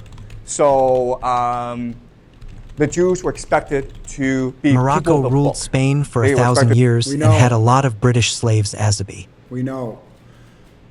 Okay. The Jews were expected to be people of the book. They were expected to be literate in order Yeah, how did that work out? How did that work out? to practice their religion. Okay? And this helps us understand why Jews are so dominant in academia, universities, in the media and in culture, and in the legal profession. Okay? Because these are people of the book. They have a tremendous respect for learning and for literacy. Okay? That said, there are certain problems with the tradition. The first is it's contradictory. When you read the Bible, it's always contradicting itself. Ooh. Okay? It's almost schizophrenic, you could say. What It's the? very hard to Whoa. What is he going to say about the Quran, though? Jiang says, I'm not trying to laugh there, but it's... Okay, Jiang says, Bible is contradictory. And I'm literally have to write Jiang here because when I post these notes, people are going to get so mad. Bible is contradictory and schizophrenic. pick out a definite message from the Bible. And that's why the old tradition, called the Torah, is actually much more important. Okay? And so Jews have to go to the synagogue all the time where the rabbi will explain to them the meaning of the Bible. Because if you read it by yourself, it's almost impossible to understand. Okay? Second problem is their God, Yahweh, he's very problematic. He's extremely problematic. As we know from last semester when we looked at the Bible, he doesn't seem to know what he's doing. And he's very, very violent, okay? He often commands the Israelites to go kill all their enemies. Okay, so he's a very problematic God. And the third major problem in the tradition is faith versus history. If you believe that you're the chosen people, if you believe that Yahweh is the only true God, then why are you being persecuted all the time, okay? Why were the Romans able to kick you out of Jerusalem and burn down your temple, which is the house of God? Why are you homeless? Why do you lack a homeland? Okay? Yo, why are you cooking the Jews like yo, bro, why are you cooking the Jews like Oh my God. If you're the chosen people, why do the Romans kick you out of your holy land? But that's the debate. I mean, that was the test that the Jews faced, and so many did not pass the test properly. And that started the crisis of faith. And that's why so many Jews were, chose hubris and chose political time. Why were chosens kicked out of Jerusalem by Romans?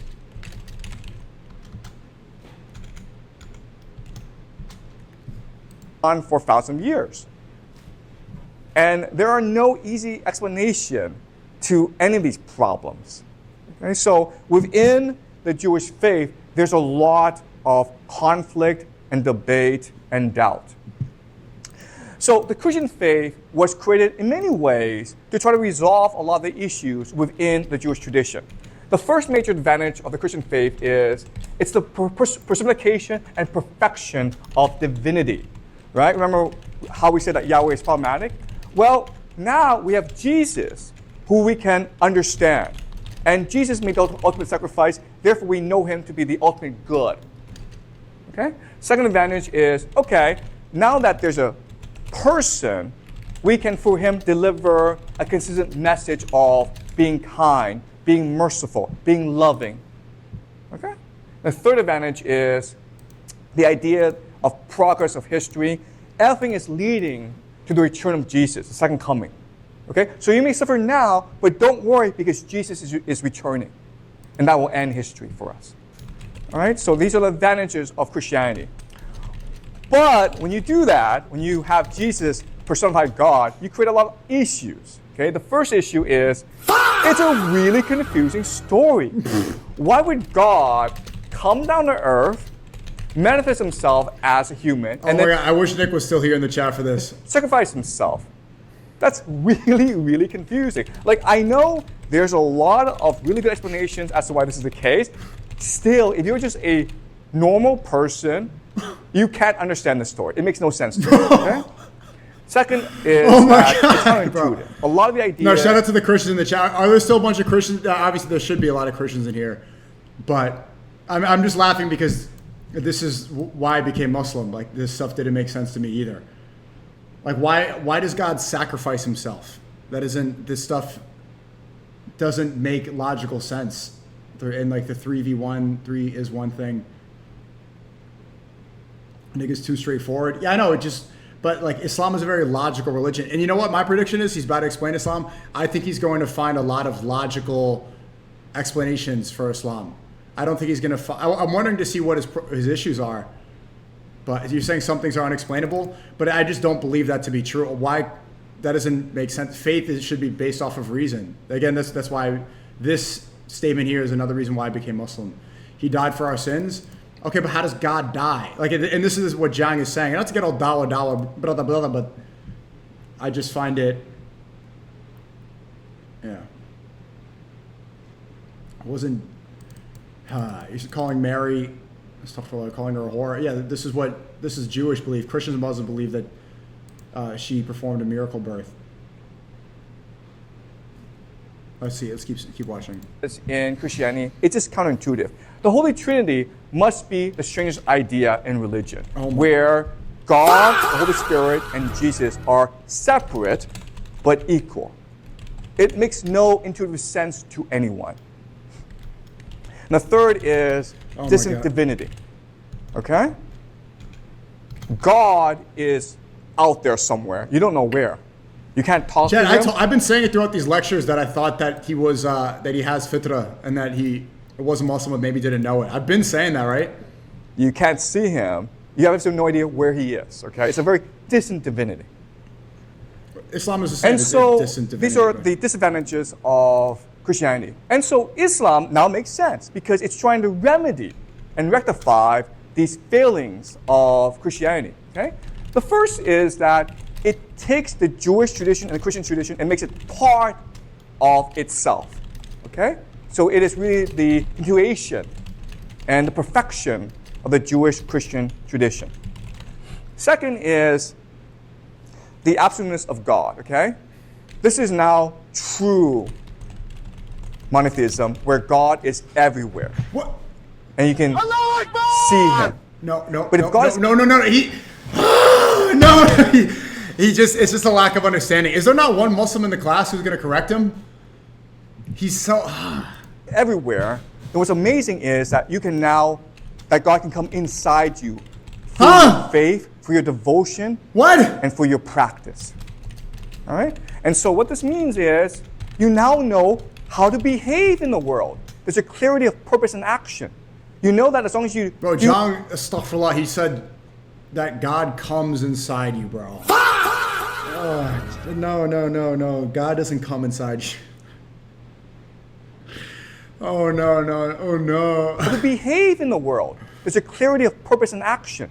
You know that as long as you do those 5 things, those 5 pillars of Islam, your life will be good. God is in you. And that gives you strength and purpose and power. And guidance. Okay? And these ideas is what will start the Islamic golden age. And wait, look what his weaknesses are. His weaknesses for Judaism, he writes on the whiteboard. His weaknesses for Judaism, it says, contradictory, problematic God, faith versus history. So that it's contradictory, right? The chosen people face persecution or are homeless. Problematic that Yahweh is a violent God who wants the Israelites to kill other people. And also the historical problems. His weaknesses in Christianity, the Trinity makes no sense, it's counterintuitive, and God doesn't make sense. His weaknesses in Islam here, it says it's too simple. That is a strength, that's not a weakness. How is simplicity a weakness? Subhanallah. These ideas is what will start the Islamic golden age and allow Islam to propel itself past everyone. Does he explain the weaknesses?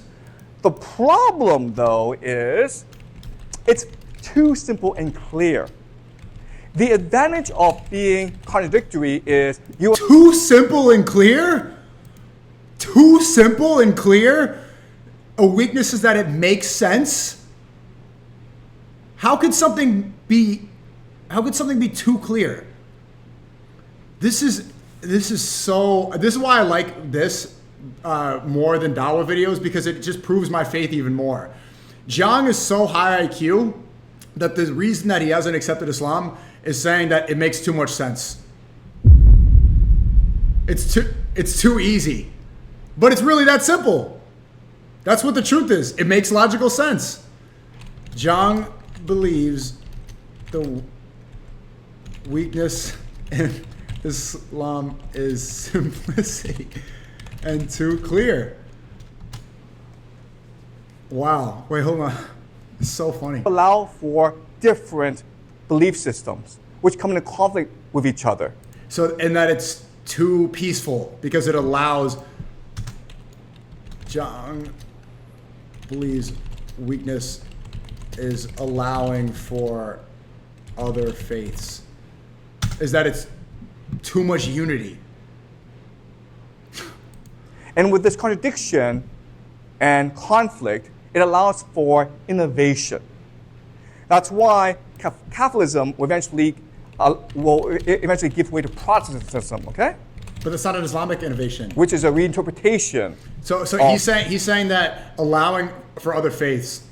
So he's saying that the reasons that Islam had the golden age is because it was tolerant of other faiths. But because of this tolerance, faith diverts. And that's why Catholicism and Protestantism exist. But he hasn't explained how this affected Islam. Islam is maintained. Islam didn't divert off into different factions. Obviously, Shia and Sunni, which he states, the difference is just who the caliph was. Right? But Catholicism and Protestantism are completely different religions. Go back to Encyclopedia Misunderstood? Okay, one more time. That's why Catholicism, it allows for innovation. That's why Catholicism will eventually give way to Protestantism, okay? We lost the point for the pause. Okay, let's go back. Let me just listen. Okay, hold on. Let's listen. Is you allow for different belief systems, which come into conflict with each other. And with this contradiction and conflict, it allows for innovation. That's why Catholicism will eventually give way to Protestantism, okay? Back more? Okay, look, you just said, bro, you guys need it to be, are just people coping? You said it like 5 times. These ideas is what will start the Islamic golden age and allow Islam to propel itself past everyone. Okay. The problem, though, is it's too simple and clear. The advantage of that is the craziest statement. That is the craziest statement. It's almost like how sometimes your IQ can end up being a weakness on yourself. Is that he can't accept it because it makes too much sense, and that the complexities of the world, he's dedicated his life to history and complicated subjects and things that people haven't uncovered, geopolitical regime, all this, and it's very complex and it's very intertwined, right? So everything that he's come to understand is extremely difficult and has been manipulated, has been changed, has been innovated, and to get to the truth of history, there's all these complexities. This is his way of understanding the world. Then he reads about Islam, and it's too simple, and he can't accept it because everything else that he learns, everything else that he's dedicated his life to, has been extremely complex. And so he's found truth through complexity. It's very funny, huh? Being contradictory is you allow for different belief systems, which come into conflict with each other. And with this contradiction and conflict, it allows for innovation. That's why Catholicism will eventually give way to Protestantism, okay? Dude, you guys keep saying go back, and he said exactly what we just explained, there's nothing changed. Which is a reinterpretation of the Bible. But it's because the Bible is so contradictory. Bro, I'm seeing, look how many copers there are in the chat right now. SNEAKO, you're blinded by your faith. You literally paused it. Reinterpretation? What? You keep pausing it at the same point? What pause? I listened to it. Why are you guys rewind without? Bro, I'm not rewinding it again. Just watch it for yourself. Do you guys think that rewinding it is going to change what he just said? We heard it like 5 times. Like, why are people like, bro, people are seething and coping so hard right now. This is incredible to see. That this innovation is allowed to happen. The Bible was extremely clear. The Quran is extremely clear. But if that's the case, then Islam you cannot weaknesses allow sounds like me talking about my weaknesses in a job interview. Exactly. You're in a job interview. It's like, what are your strengths and weaknesses? My weaknesses is that I work too hard. I make too much sense. I'm too direct with people. I say it how it is. Like, my weaknesses are, I just tell it like it is. Holy fuck, for go back. radical- He's saying the advantage of being contradictory is it allows innovation. The advantage? No, he's saying it's a weakness. He said it's a weakness. or rejection of the past and embrace of the future, okay? Second problem then is it's inflexible. It can't be as innovative as Christianity and Judaism. The third problem You're low IQ? Okay. Holy fuck, bro. What? that of the Bible. But it's because the Bible is so contradictory that this innovation is allowed to happen. Because the Bible is contradictory, this innovation happens. He does not say Islam is contradictory. I don't know why you guys are going to keep seething and coping, but this is like, An embrace of the future, okay? Second problem then is it's inflexible. It can't be as innovative as Christianity and Judaism. The third problem is oh, okay. I see this. It can't be as innovative, but innovation is why we have the world's problems. I don't see. He's citing this. He said it was a weakness, but he's also saying that it's a problem within Islam. So he has 2 different points of view on innovation. Islam purports to stand outside of history, okay? Judaism is to be inside of history. Christianity is inside of history as well. But Islam is eternal. When you read the Quran, it's meant to be the eternal words. These words are always true. But then the problem then is, how do you go about and interpret your actions through the lens of history? And how do you improve your society based on this interpretation? All right? So Another thing I noticed is that he always views these things in terms of geopolitical gain. He views empire and faith and people in terms of like what they can gain for themselves. So he's viewing faith again from a lens where it can be advantageous. in the beginning, the very aspects, the very strengths of Islam will give rise to a tremendous period of creativity. But over time, you will have these innovations will become dogma, and they will ossify, and they will prevent further growth in your society. There you go. So innovation is a blessing and a curse. Where obviously there shouldn't be innovation within your faith. He's saying Christianity innovated within its faith. That's how you get Protestantism and Catholicism. But innovation is also in terms of invention and modernization. And I wrote it here. Pros and cons. I will say is a blessing and a curse is a better way to describe it. Innovation is a blessing and a curse. All right? So does that make sense to you guys? All right. So let me reframe what I just said in a different way. All right? So let's just compare. Sorry. Christ is king, Trinity is not real, and Yahweh is Allah's true name. Debate me. No. Like, whatever, bro. I'm going to compare and contrast Christianity with Islam. Oh, here we go. So and then this will be a bit more clear to you. All right?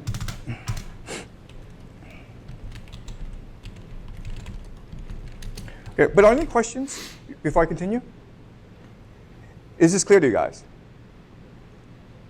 So I apologize. I'm making a lot of generalizations, but again, this is a math. You could even feel the uncomfortable blanket in that room is also in the chat right now. This is interesting. View of history. All right, so let's look at Christianity and compare it with Islam. All right. Uh-oh. So as I have said in previous classes, Christianity was developed by the Roman Empire in order to co-opt first the Jews and eventually these barbarian invaders. And therefore, the religion is one of empire and power. Okay? It's really about how to control people. But Islam, as I just mentioned, it is a revolutionary religion that must be open and inclusive and tolerant in order to attract as many followers as possible.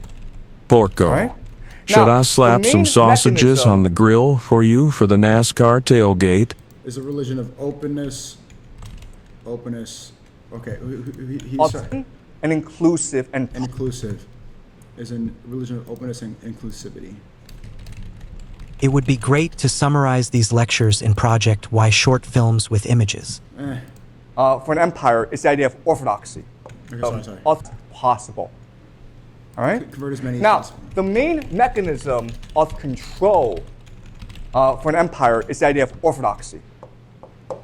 Orthodoxy just means the correct thinking, okay? But if you're orthodoxy, you have the idea of heresy. Orthodoxy is with God, heresy is against God. If you agree that the sky is red, because I say the sky is red, then you are orthodox. But if you insist the sky is blue, then it is heretical, okay? And that constrains or limits the imagination. All right? So it is false. Heresy is false.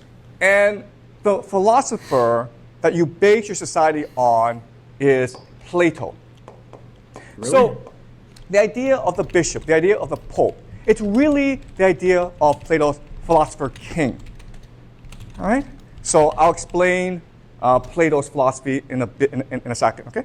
But let's look at Islam. So it's a revolutionary religion, and therefore you must activate the energy of all your followers. You must get them to believe, and you must get them to fight. Therefore, it's a religion based on intuition. God is with you. You know God. God is inside you, okay? And the idea of intuition is what allows for science. You can discover the truth by just observing. So be Muslim, dude. Why is this guy not Muslim?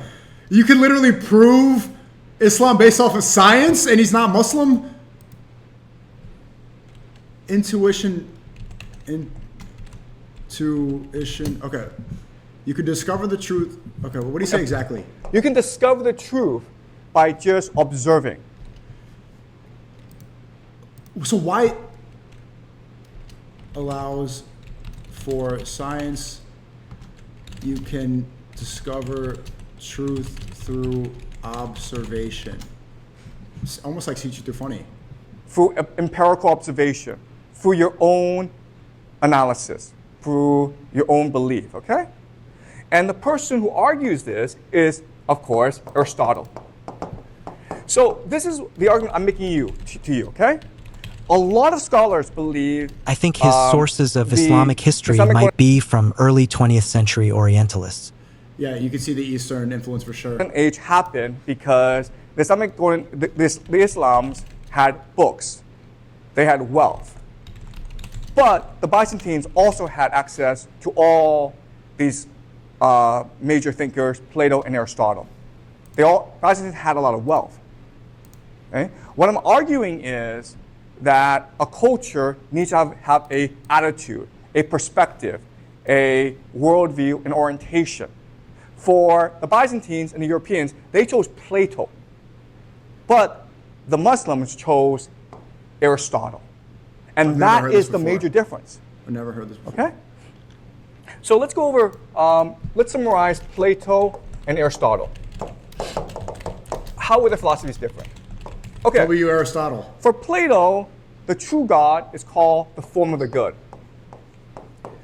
The form of the good is the beginning of everything. It is what is immutable. That cannot be changed. It is perfect. And it's eternal. Eternal means it was always there and it will always be there. The form of the good, this God, he thinks and he emanates new concepts called ideals, like justice, Jester? reason, beauty, power, okay? And these ideals will manifest themselves into perfect forms, okay? Like a horse, like a perfect horse, the perfect woman, okay? This we can say is just heaven. We live in something called the shadow world, which is just an imitation of heaven. But it's a bad imitation, so everything sucks, okay? So for example, if you fall down and you break your leg, it hurts because we live in a shadow world. So in this conception of the universe, what we're trying to do is return to the form of the good. And for Plato, he argues that you can do this through mathematics and geometry, because mathematics is what is most like the form of the good. It is immutable, perfect, and eternal. So by studying mathematics and geometry, you are able to ascend back into the form of the good. But guess what? Augustine will take Plato and he will adapt it to the Christian faith, right? Because how do you leave this world? By not sinning, by having faith. If you do that, then you are allowed to go to heaven. Okay? So in the Platonic Augustine understanding, we in this world all we have to do is not make a mistake. So do nothing. Okay? Do nothing and you'll be good. Aristotle has a different conception of the universe. He believes the form of the good is called a prime mover. All right? God is a prime mover. So God is the first thing that acts and moves things, okay? And when he does that, when he creates motion, other things start to happen as well. Yeah, so the real motion man is God. Bang. Oh, sorry. Other things start to happen as well, okay? So we're constantly moving about. Where we're going is we are seeking truth. And it's called telos. Telos means purpose. So each of us, by our nature, has a purpose. If you're a soldier, your purpose is to be the best warrior. If you're a mathematician, your purpose is to be the best mathematician, okay? And that is the idea of truth, to fulfill your purpose. And therefore, you must be constantly acting, okay? Now, the beauty of this idea of motion is you can now study it through empirical observation. You can observe things and then start to understand their nature. And this gives rise to the idea of science. Okay? Right? So, the Muslim world had a decidedly Aristotelian perspective, whereas the European world had a Platonic perspective. Now, the great thing about history, the great thing about civilization is that what will happen is the Europeans will learn from the Muslims. They'll copy the Muslims, right? They'll bring back Aristotle. They'll bring back science. And they'll bring back intuition. Right? And they will do so through three major events. The first is the Renaissance, where they bring back Aristotle. The second is the Protestant Reformation, where they will bring back God. Remember, Quran hides God's name revealed to Moises the same way God erased Satan's true name in Bible. Okay. Where they will bring back God. Remember, the Catholic religion. Wait, so what did Renaissance bring back? Renaissance brought back? It's a Protestant where they bring back Aristotle through the Pope or the priest. Okay? But the Protestant religion is, no, God is with us. God is in us. For your actions, you can win God's favor. Okay?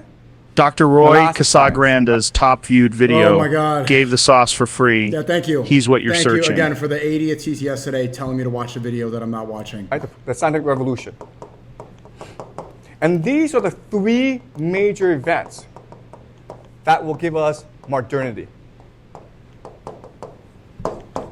Okay? But guess what? The Europeans are just emulating the Muslims. But, and this is really important, they will improve Thanks to the gifted on the Muslims. Okay? So the problem with science is, yes, in the beginning you will have all this tremendous discovery, but this innovation will eventually lead to something called dogma. All right? And so what you need to do is create institutions to destroy dogma. And that's what the Europeans will do, which will, and this idea that dogma can be destroyed through discussion and debate and analysis is what will become the basis of the silent revolution, which will create the modern world that we live in today, okay? So we will go through all of these three major movements in future classes. But please remember that it's the Islamic Golden Age which will inspire the Europeans to do all three of these things, which in turn will create the modern world that we live in today. Okay? And that's why I believe that the Islamic Golden Age is really the proto-modernity of human history. All right, that is my argument to you. Any questions? Again, these Anything are you aren't arguments. clear about? Why are you not Muslim? Sheikh Jiang. Was this clear? I can't wait to interview him. Bro, it's going to be so good on Sunday, bro. A question or just an observation? Sure. Oh my God, Doug. Are you able to go back a couple slides to the Sure. to the empire and power versus religion? Okay.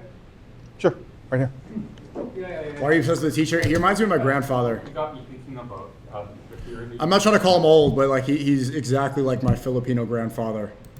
His explanation, even look, I said this the other day, the way he puts his hands behind his back when he's in a pensive thinking, like this is exactly how he does it. Islam. And so there's kind of two movements. Doug sounds gay, doesn't he? An Islam. That's like, what's that? What about Islam? Like the first one is like with the Umayyad Caliphate, which lasts about 100 years. Right. And it was really kind of that revolution that you're talking about, like very expensive. I don't know if you want to talk. Oh my God, Doug, shut up, bro. Look at him yap. This is what happens when you gas up a student. He thinks he's the shit now. He's just still. Dude, his question is taking 3 minutes. He does. I hate those students so much that don't even have a question. They just want to talk so their voice is heard. This is like my number one. Why YouTube lectures are better than school, because I can just fast forward. I don't need to listen to these errant. Shut the fuck up. He's still going. Right. Yeah, that's a great point. So that was a 3-minute question. Let me elaborate on this point. So there's a literary critic, Northrop Frye, right? Yep. It's okay. Let's go review these notes real quick, and go over. Okay, class. Oh, maybe we could do the Kahoot too. I can go pull up that Kahoot from earlier. So here is the lesson on the lecture on the Islamic Golden Age, right? And again, this is a lot of his arguments. This is a lot of his bias. I think out of all the lectures, this one you have to really take it with a grain of salt, right? So the Islamic Golden Age. Remember that there's 2 billion Christians, 2 billion Muslims and 1 billion Christians. Why is this? Indonesia is the most populated Muslim country, and this goes against the fact that they call it an Arab religion. Indonesia, they look like niggas like me, bro. Ching chongs, right? Shia is believe that only direct descendants of Ali can be the caliph. That's really the only difference. Like the difference between Protestantism and Catholicism are so different. They're really completely different religions about the authority and about Trinity and about praying to Mary and praying to all these different things. Shia, they're still Muslim. They just believe in different caliphs and the descendants of that. Muhammad, peace be upon him, sallallahu alaihi wasallam, was the final prophet. Jesus, the penultimate prophet, came right before. Muhammad's vision, peace be upon him, came from Angel Gabriel, who revealed the Quran. I wouldn't even say it's a vision. The vision, it wasn't a vision, but that's how he's describing it. Again, this is all Professor Jiang. And the vision was to reveal monotheism to a pagan society, right? Because at the time, there were all these pagans in Mecca and in Arabia and in that region of the world. And so when Muhammad, peace be upon him, came, he was met with resistance, and he was forced to go from Mecca to Medina. He becomes a leader against the Jewish tribes, which mainly populated Arabia at the time. The Constitution of Medina, which was written in the Quran, he says, I need to check that, to let other faiths practice, right? It was open and tolerant to other religions in comparison to other faiths, which is wants to control. Islam spread beyond the Middle East and conquered the Byzantine and Persian Empire. They take Jerusalem and build Al-Aqsa Mosque. And it's Muhammad, peace be upon him, that ascended to heaven from Al-Aqsa. And this is called the movement, Al-Isra wal Miraj. Al-Aqsa was built on top of Temple Mount, the Jewish temple. So one of the three main questions that he answers this, that he speculates about, are why did Islam build on top of the Jewish Temple Mount? We'll go into his reasoning later. The Islamic Caliphate, they conquered the Persian Empire and half of the Byzantine, the Roman Empire. The Byzantines were impenetrable, right? So that's why they couldn't finish it. They had Greek fire and walls preventing conquering. Islam spread from Arabia to most of the Middle East. It takes less than 100 years. They did this quick. The Umayyad Caliphate was the largest empire in the world and the wealthiest one too. And there's the 5 pillars of Islam. Shahada, the declaration, La ilaha illallah Muhammad Rasulullah. Ashhadu an la ilaha illallah wa ashhadu Muhammad Rasulullah. Which means I declare witness that there is none worthy of worship except God, and Muhammad, peace be upon him, is the final prophet. Second one is Salah, prayer. Third is Zakat, charity. Fourth is Psalm, which is Ramadan, fasting, coming up very soon. And the fifth one is Hajj, is taking a pilgrimage to Mecca at a specific time of the year. Jiang couldn't go to Mecca because he's not Muslim, right? That's funny to write down because he really wanted to go see it, but he didn't know that in order to go to Mecca, you have to be Muslim.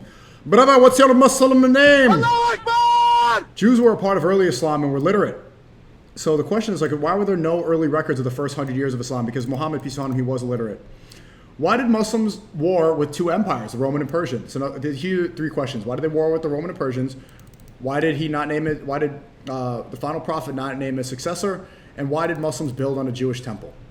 Jiang claims no one knows these 3 questions. Bukhara and Uzbekistan. I don't remember the significance of that. So I'm going to delete this. Oh no, he says it was an example of beautiful Islamic architecture. Architecture. I don't know how to spell this here. The main cultural center of Islamic Golden Age is Baghdad. Baghdad today, I got to fact check that so I don't look dumb, is in Iraq. Abbasid Caliphate was the height of the Islamic civilization. It created the world we have today, connects the entire world through globalization. The Abbasids used global networks and made them richer through trade routes, traded heavily with the Chinese Empire. We learned later that the Chinese were the ones who gave them paper and books.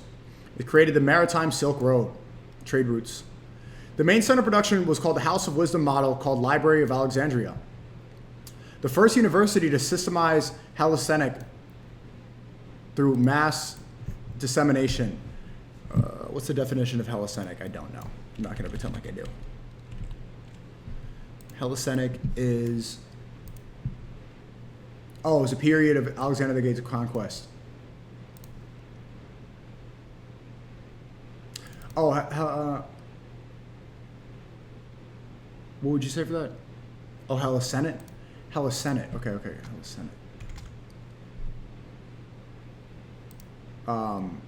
Like Greek teachings?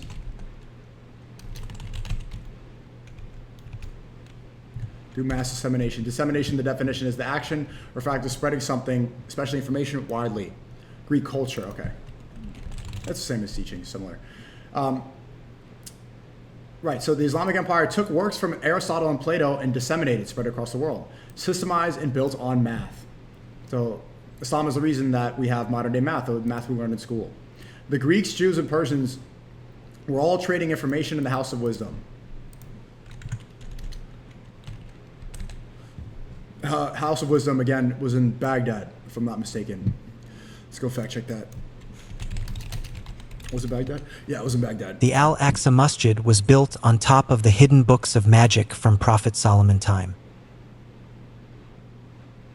Oh, okay. Again, these are his arguments. The Arabian Nights was a main book of Islamic information.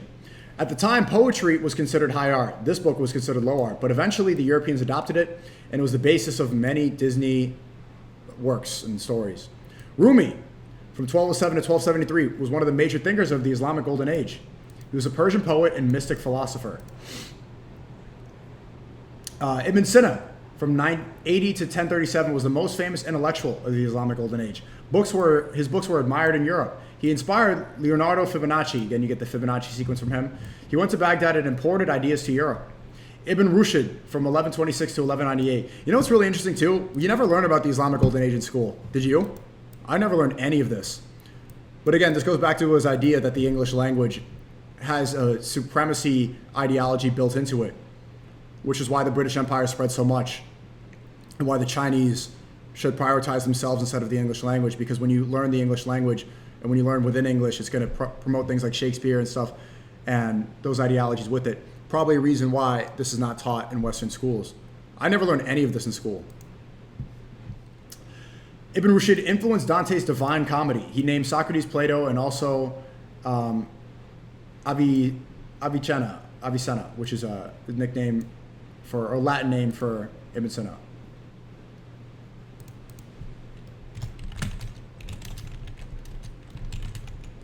Islamic influence on Europe has been whitewashed. Without Islam, Europe would not have modernized.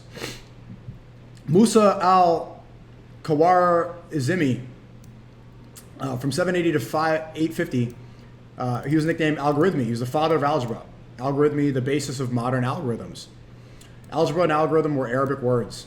Math we study in school was developed in Islamic Golden Age. Ibn al-Haytham invented physics, becomes basis for the Renaissance in Europe.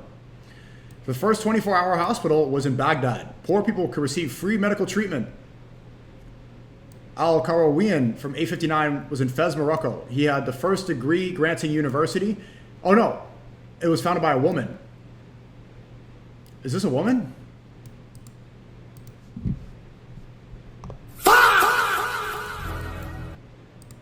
Iraq mentioned, shout out to Iraq. Oh no, this is the university.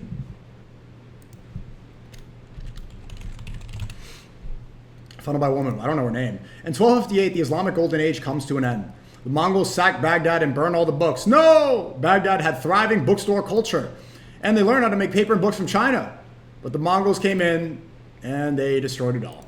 The Quran standardizes Arabic and becomes the language of the Muslim world. Ibn Khaldun was the father of social science. Example, economics, politics, and he also says something about history, but this is fine. He founded Asabiya, which is social cohesion, the idea of how society should run. He also wrote about why empires rise and fall, and the reason is empires lose to more free and open societies. So strict societies will often be overrun by open and free ones. That's how you get American empire today, if you follow this logic. From 1300 to 1700, even though the Islamic empire fell, during this period it was dominated by three empires, the Mughal, Ottoman, and Safavid. But in this time, Islam still dominated, which is strange, right? In 622, Muhammad sallallahu alaihi wasallam goes from Mecca to Medina. This is going back in time again, obviously. The Jews aligned with the Persians of the war against the Byzantines, Romans. Byzantines are Romans. I don't know why they always intertwine this. In 70 AD, the Romans destroyed Jewish temple. And this is why they sided with the Persians.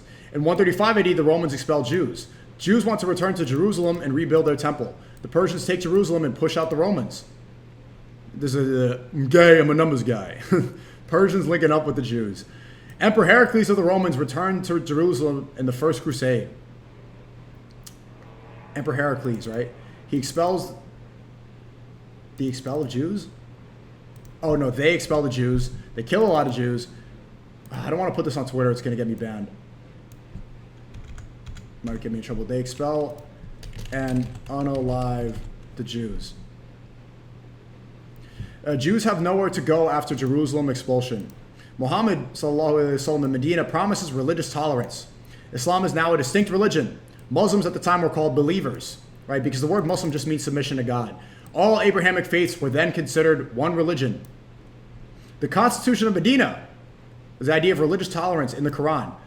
Zoroastrianism is a monotheistic religion of the Persians. And again, the Persians sided with the Jews. The apocalyptic age, all believed that this was the end of the world. At the time, I'll put many, because I don't think Muhammad and Muslims, peace be upon him, believed that this was the end of the world. I don't think it was ever a belief system. The Jews believed the Persians and the Romans' war was the Gog and Magog, was the end of times. Gog and Magog was the final battle, end of days. The Jewish Messiah was to come and unite the Jews. But they were mistaken. The end of times is probably coming soon. The Jews believed it could be Muhammad. The final battle between Messiah and the Antichrist, right? This is the end of times theory. Official religion of Romans was the Holy Trinity. Most Christians didn't believe in the Holy Trinity. They were persecuted for their refusal to believe in Trinity. Persecuted, and a lot of them were killed. Zoroastrians believe in the final between good and evil. They also believed it was the end of times. So everybody thought it was the end of times. Muhammad, peace be upon him, believes we're all one to fight for God. Hey, we're all the same. We're all part of the Abrahamic faith. Why don't we just go fight for God? The Quran is the best evidence for Muhammad, peace be upon him's life. Because there wasn't a lot written at the time, Jiang argues. Abraham is our forefather. Why are Abrahamic faiths arguing? This is from subtext from Quran. Christianity arrived, and yeah, he's saying, oh, people of the book. I'll put this here so we get this correct.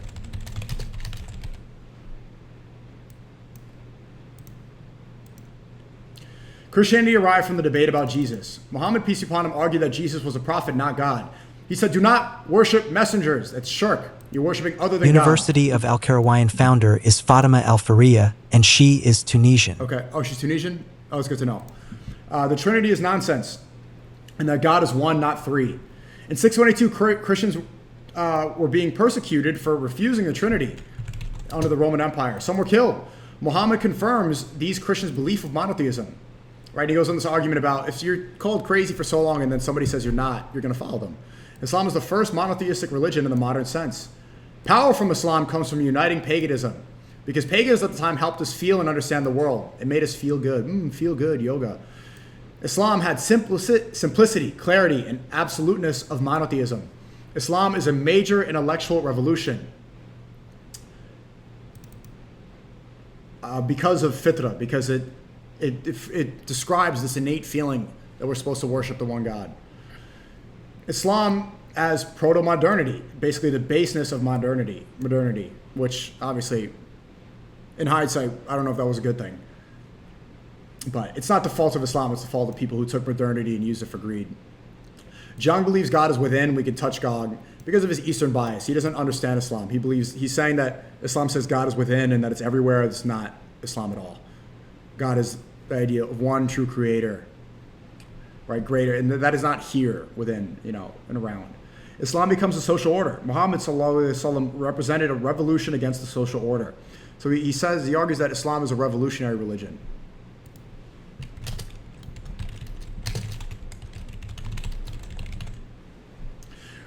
And again, I started realizing through his description why you see liberals start to side with Islam against Christianity. If you follow Jiang's belief that Christianity is a religion based off of empire and control, and Islam is a religion of tolerance and acceptance, the acceptance of other faiths.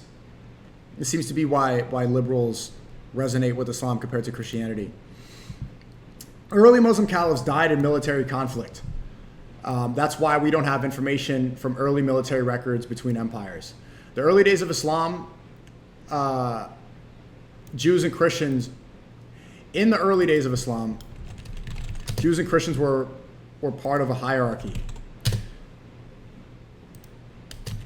Civil war amongst Muslims to determine caliph. Bloody early history, which is why the first 100 years were hidden. This is John's explanation. The idea of, I'm going to center this one.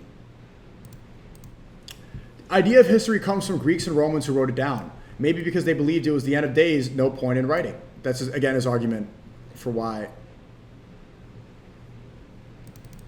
I'm going to copy paste this. His Al-Aqsa explanation is the Jews can't return to Jerusalem, but then eventually they can under the condition they can. The Jews can return to Jerusalem under the condition they can rebuild their temple. And Cyrus the Great is called the Messiah in the Bible because he allowed this to happen. I guess Old Testament. The process of Al-Aqsa Mosque took 200 years. And John says that it was always supposed to be the third temple. And his also explanation for why Al-Aqsa was built over the temple was because it was a deal from the Muslims to the Jews. I don't believe this to be true.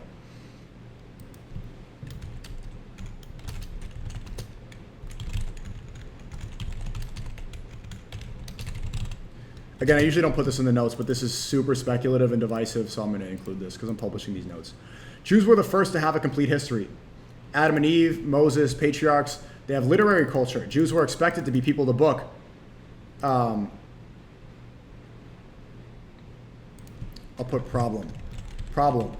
Jews were expected to be people of the book. Wait. Oh, no, that's not the problem yet. That comes later. Learning and literacy is why they're dominant in academia. Jiang says the Bible is contradictory and schizophrenic. Orthodox Muslim wants to contact. Would be good. I will send him this clip. Cool.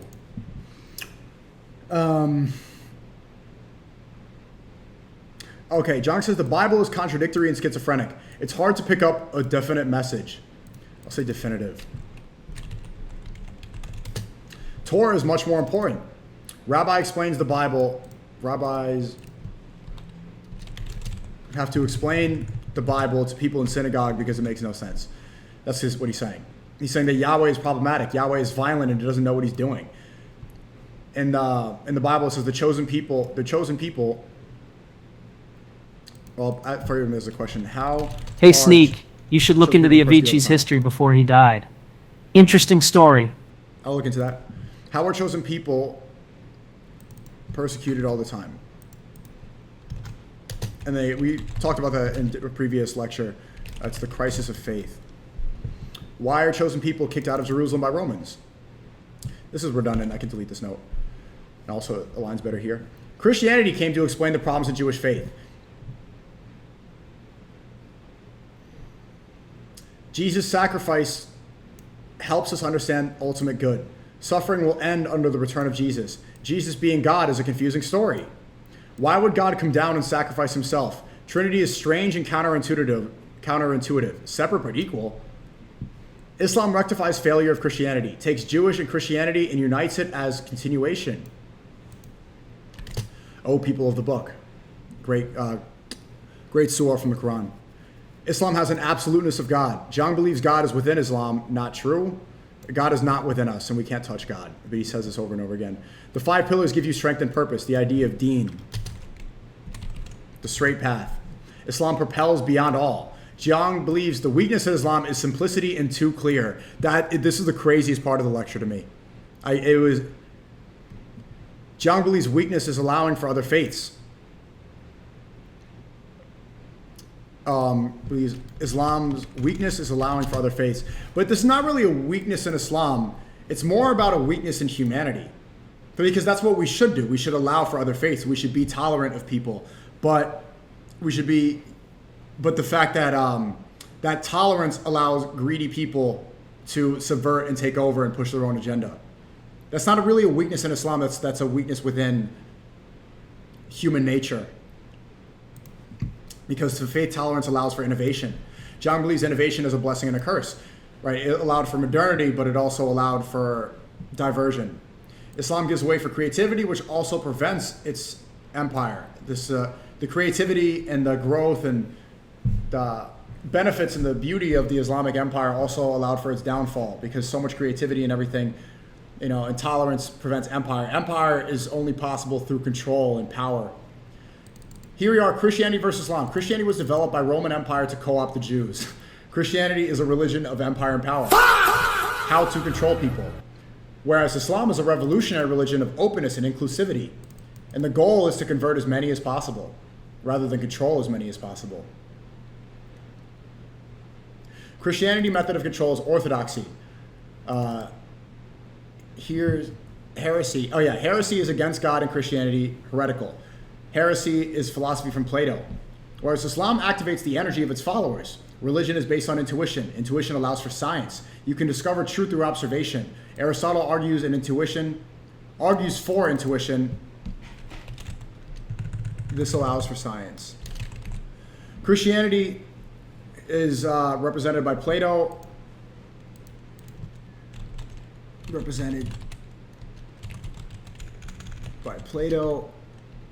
Islam is represented by Aristotle. Plato believes that we live in a shadow world, an imitation of heaven. You go to heaven by not sinning. But Aristotle says good comes from the prime mover, God. And we're here to seek truth and purpose.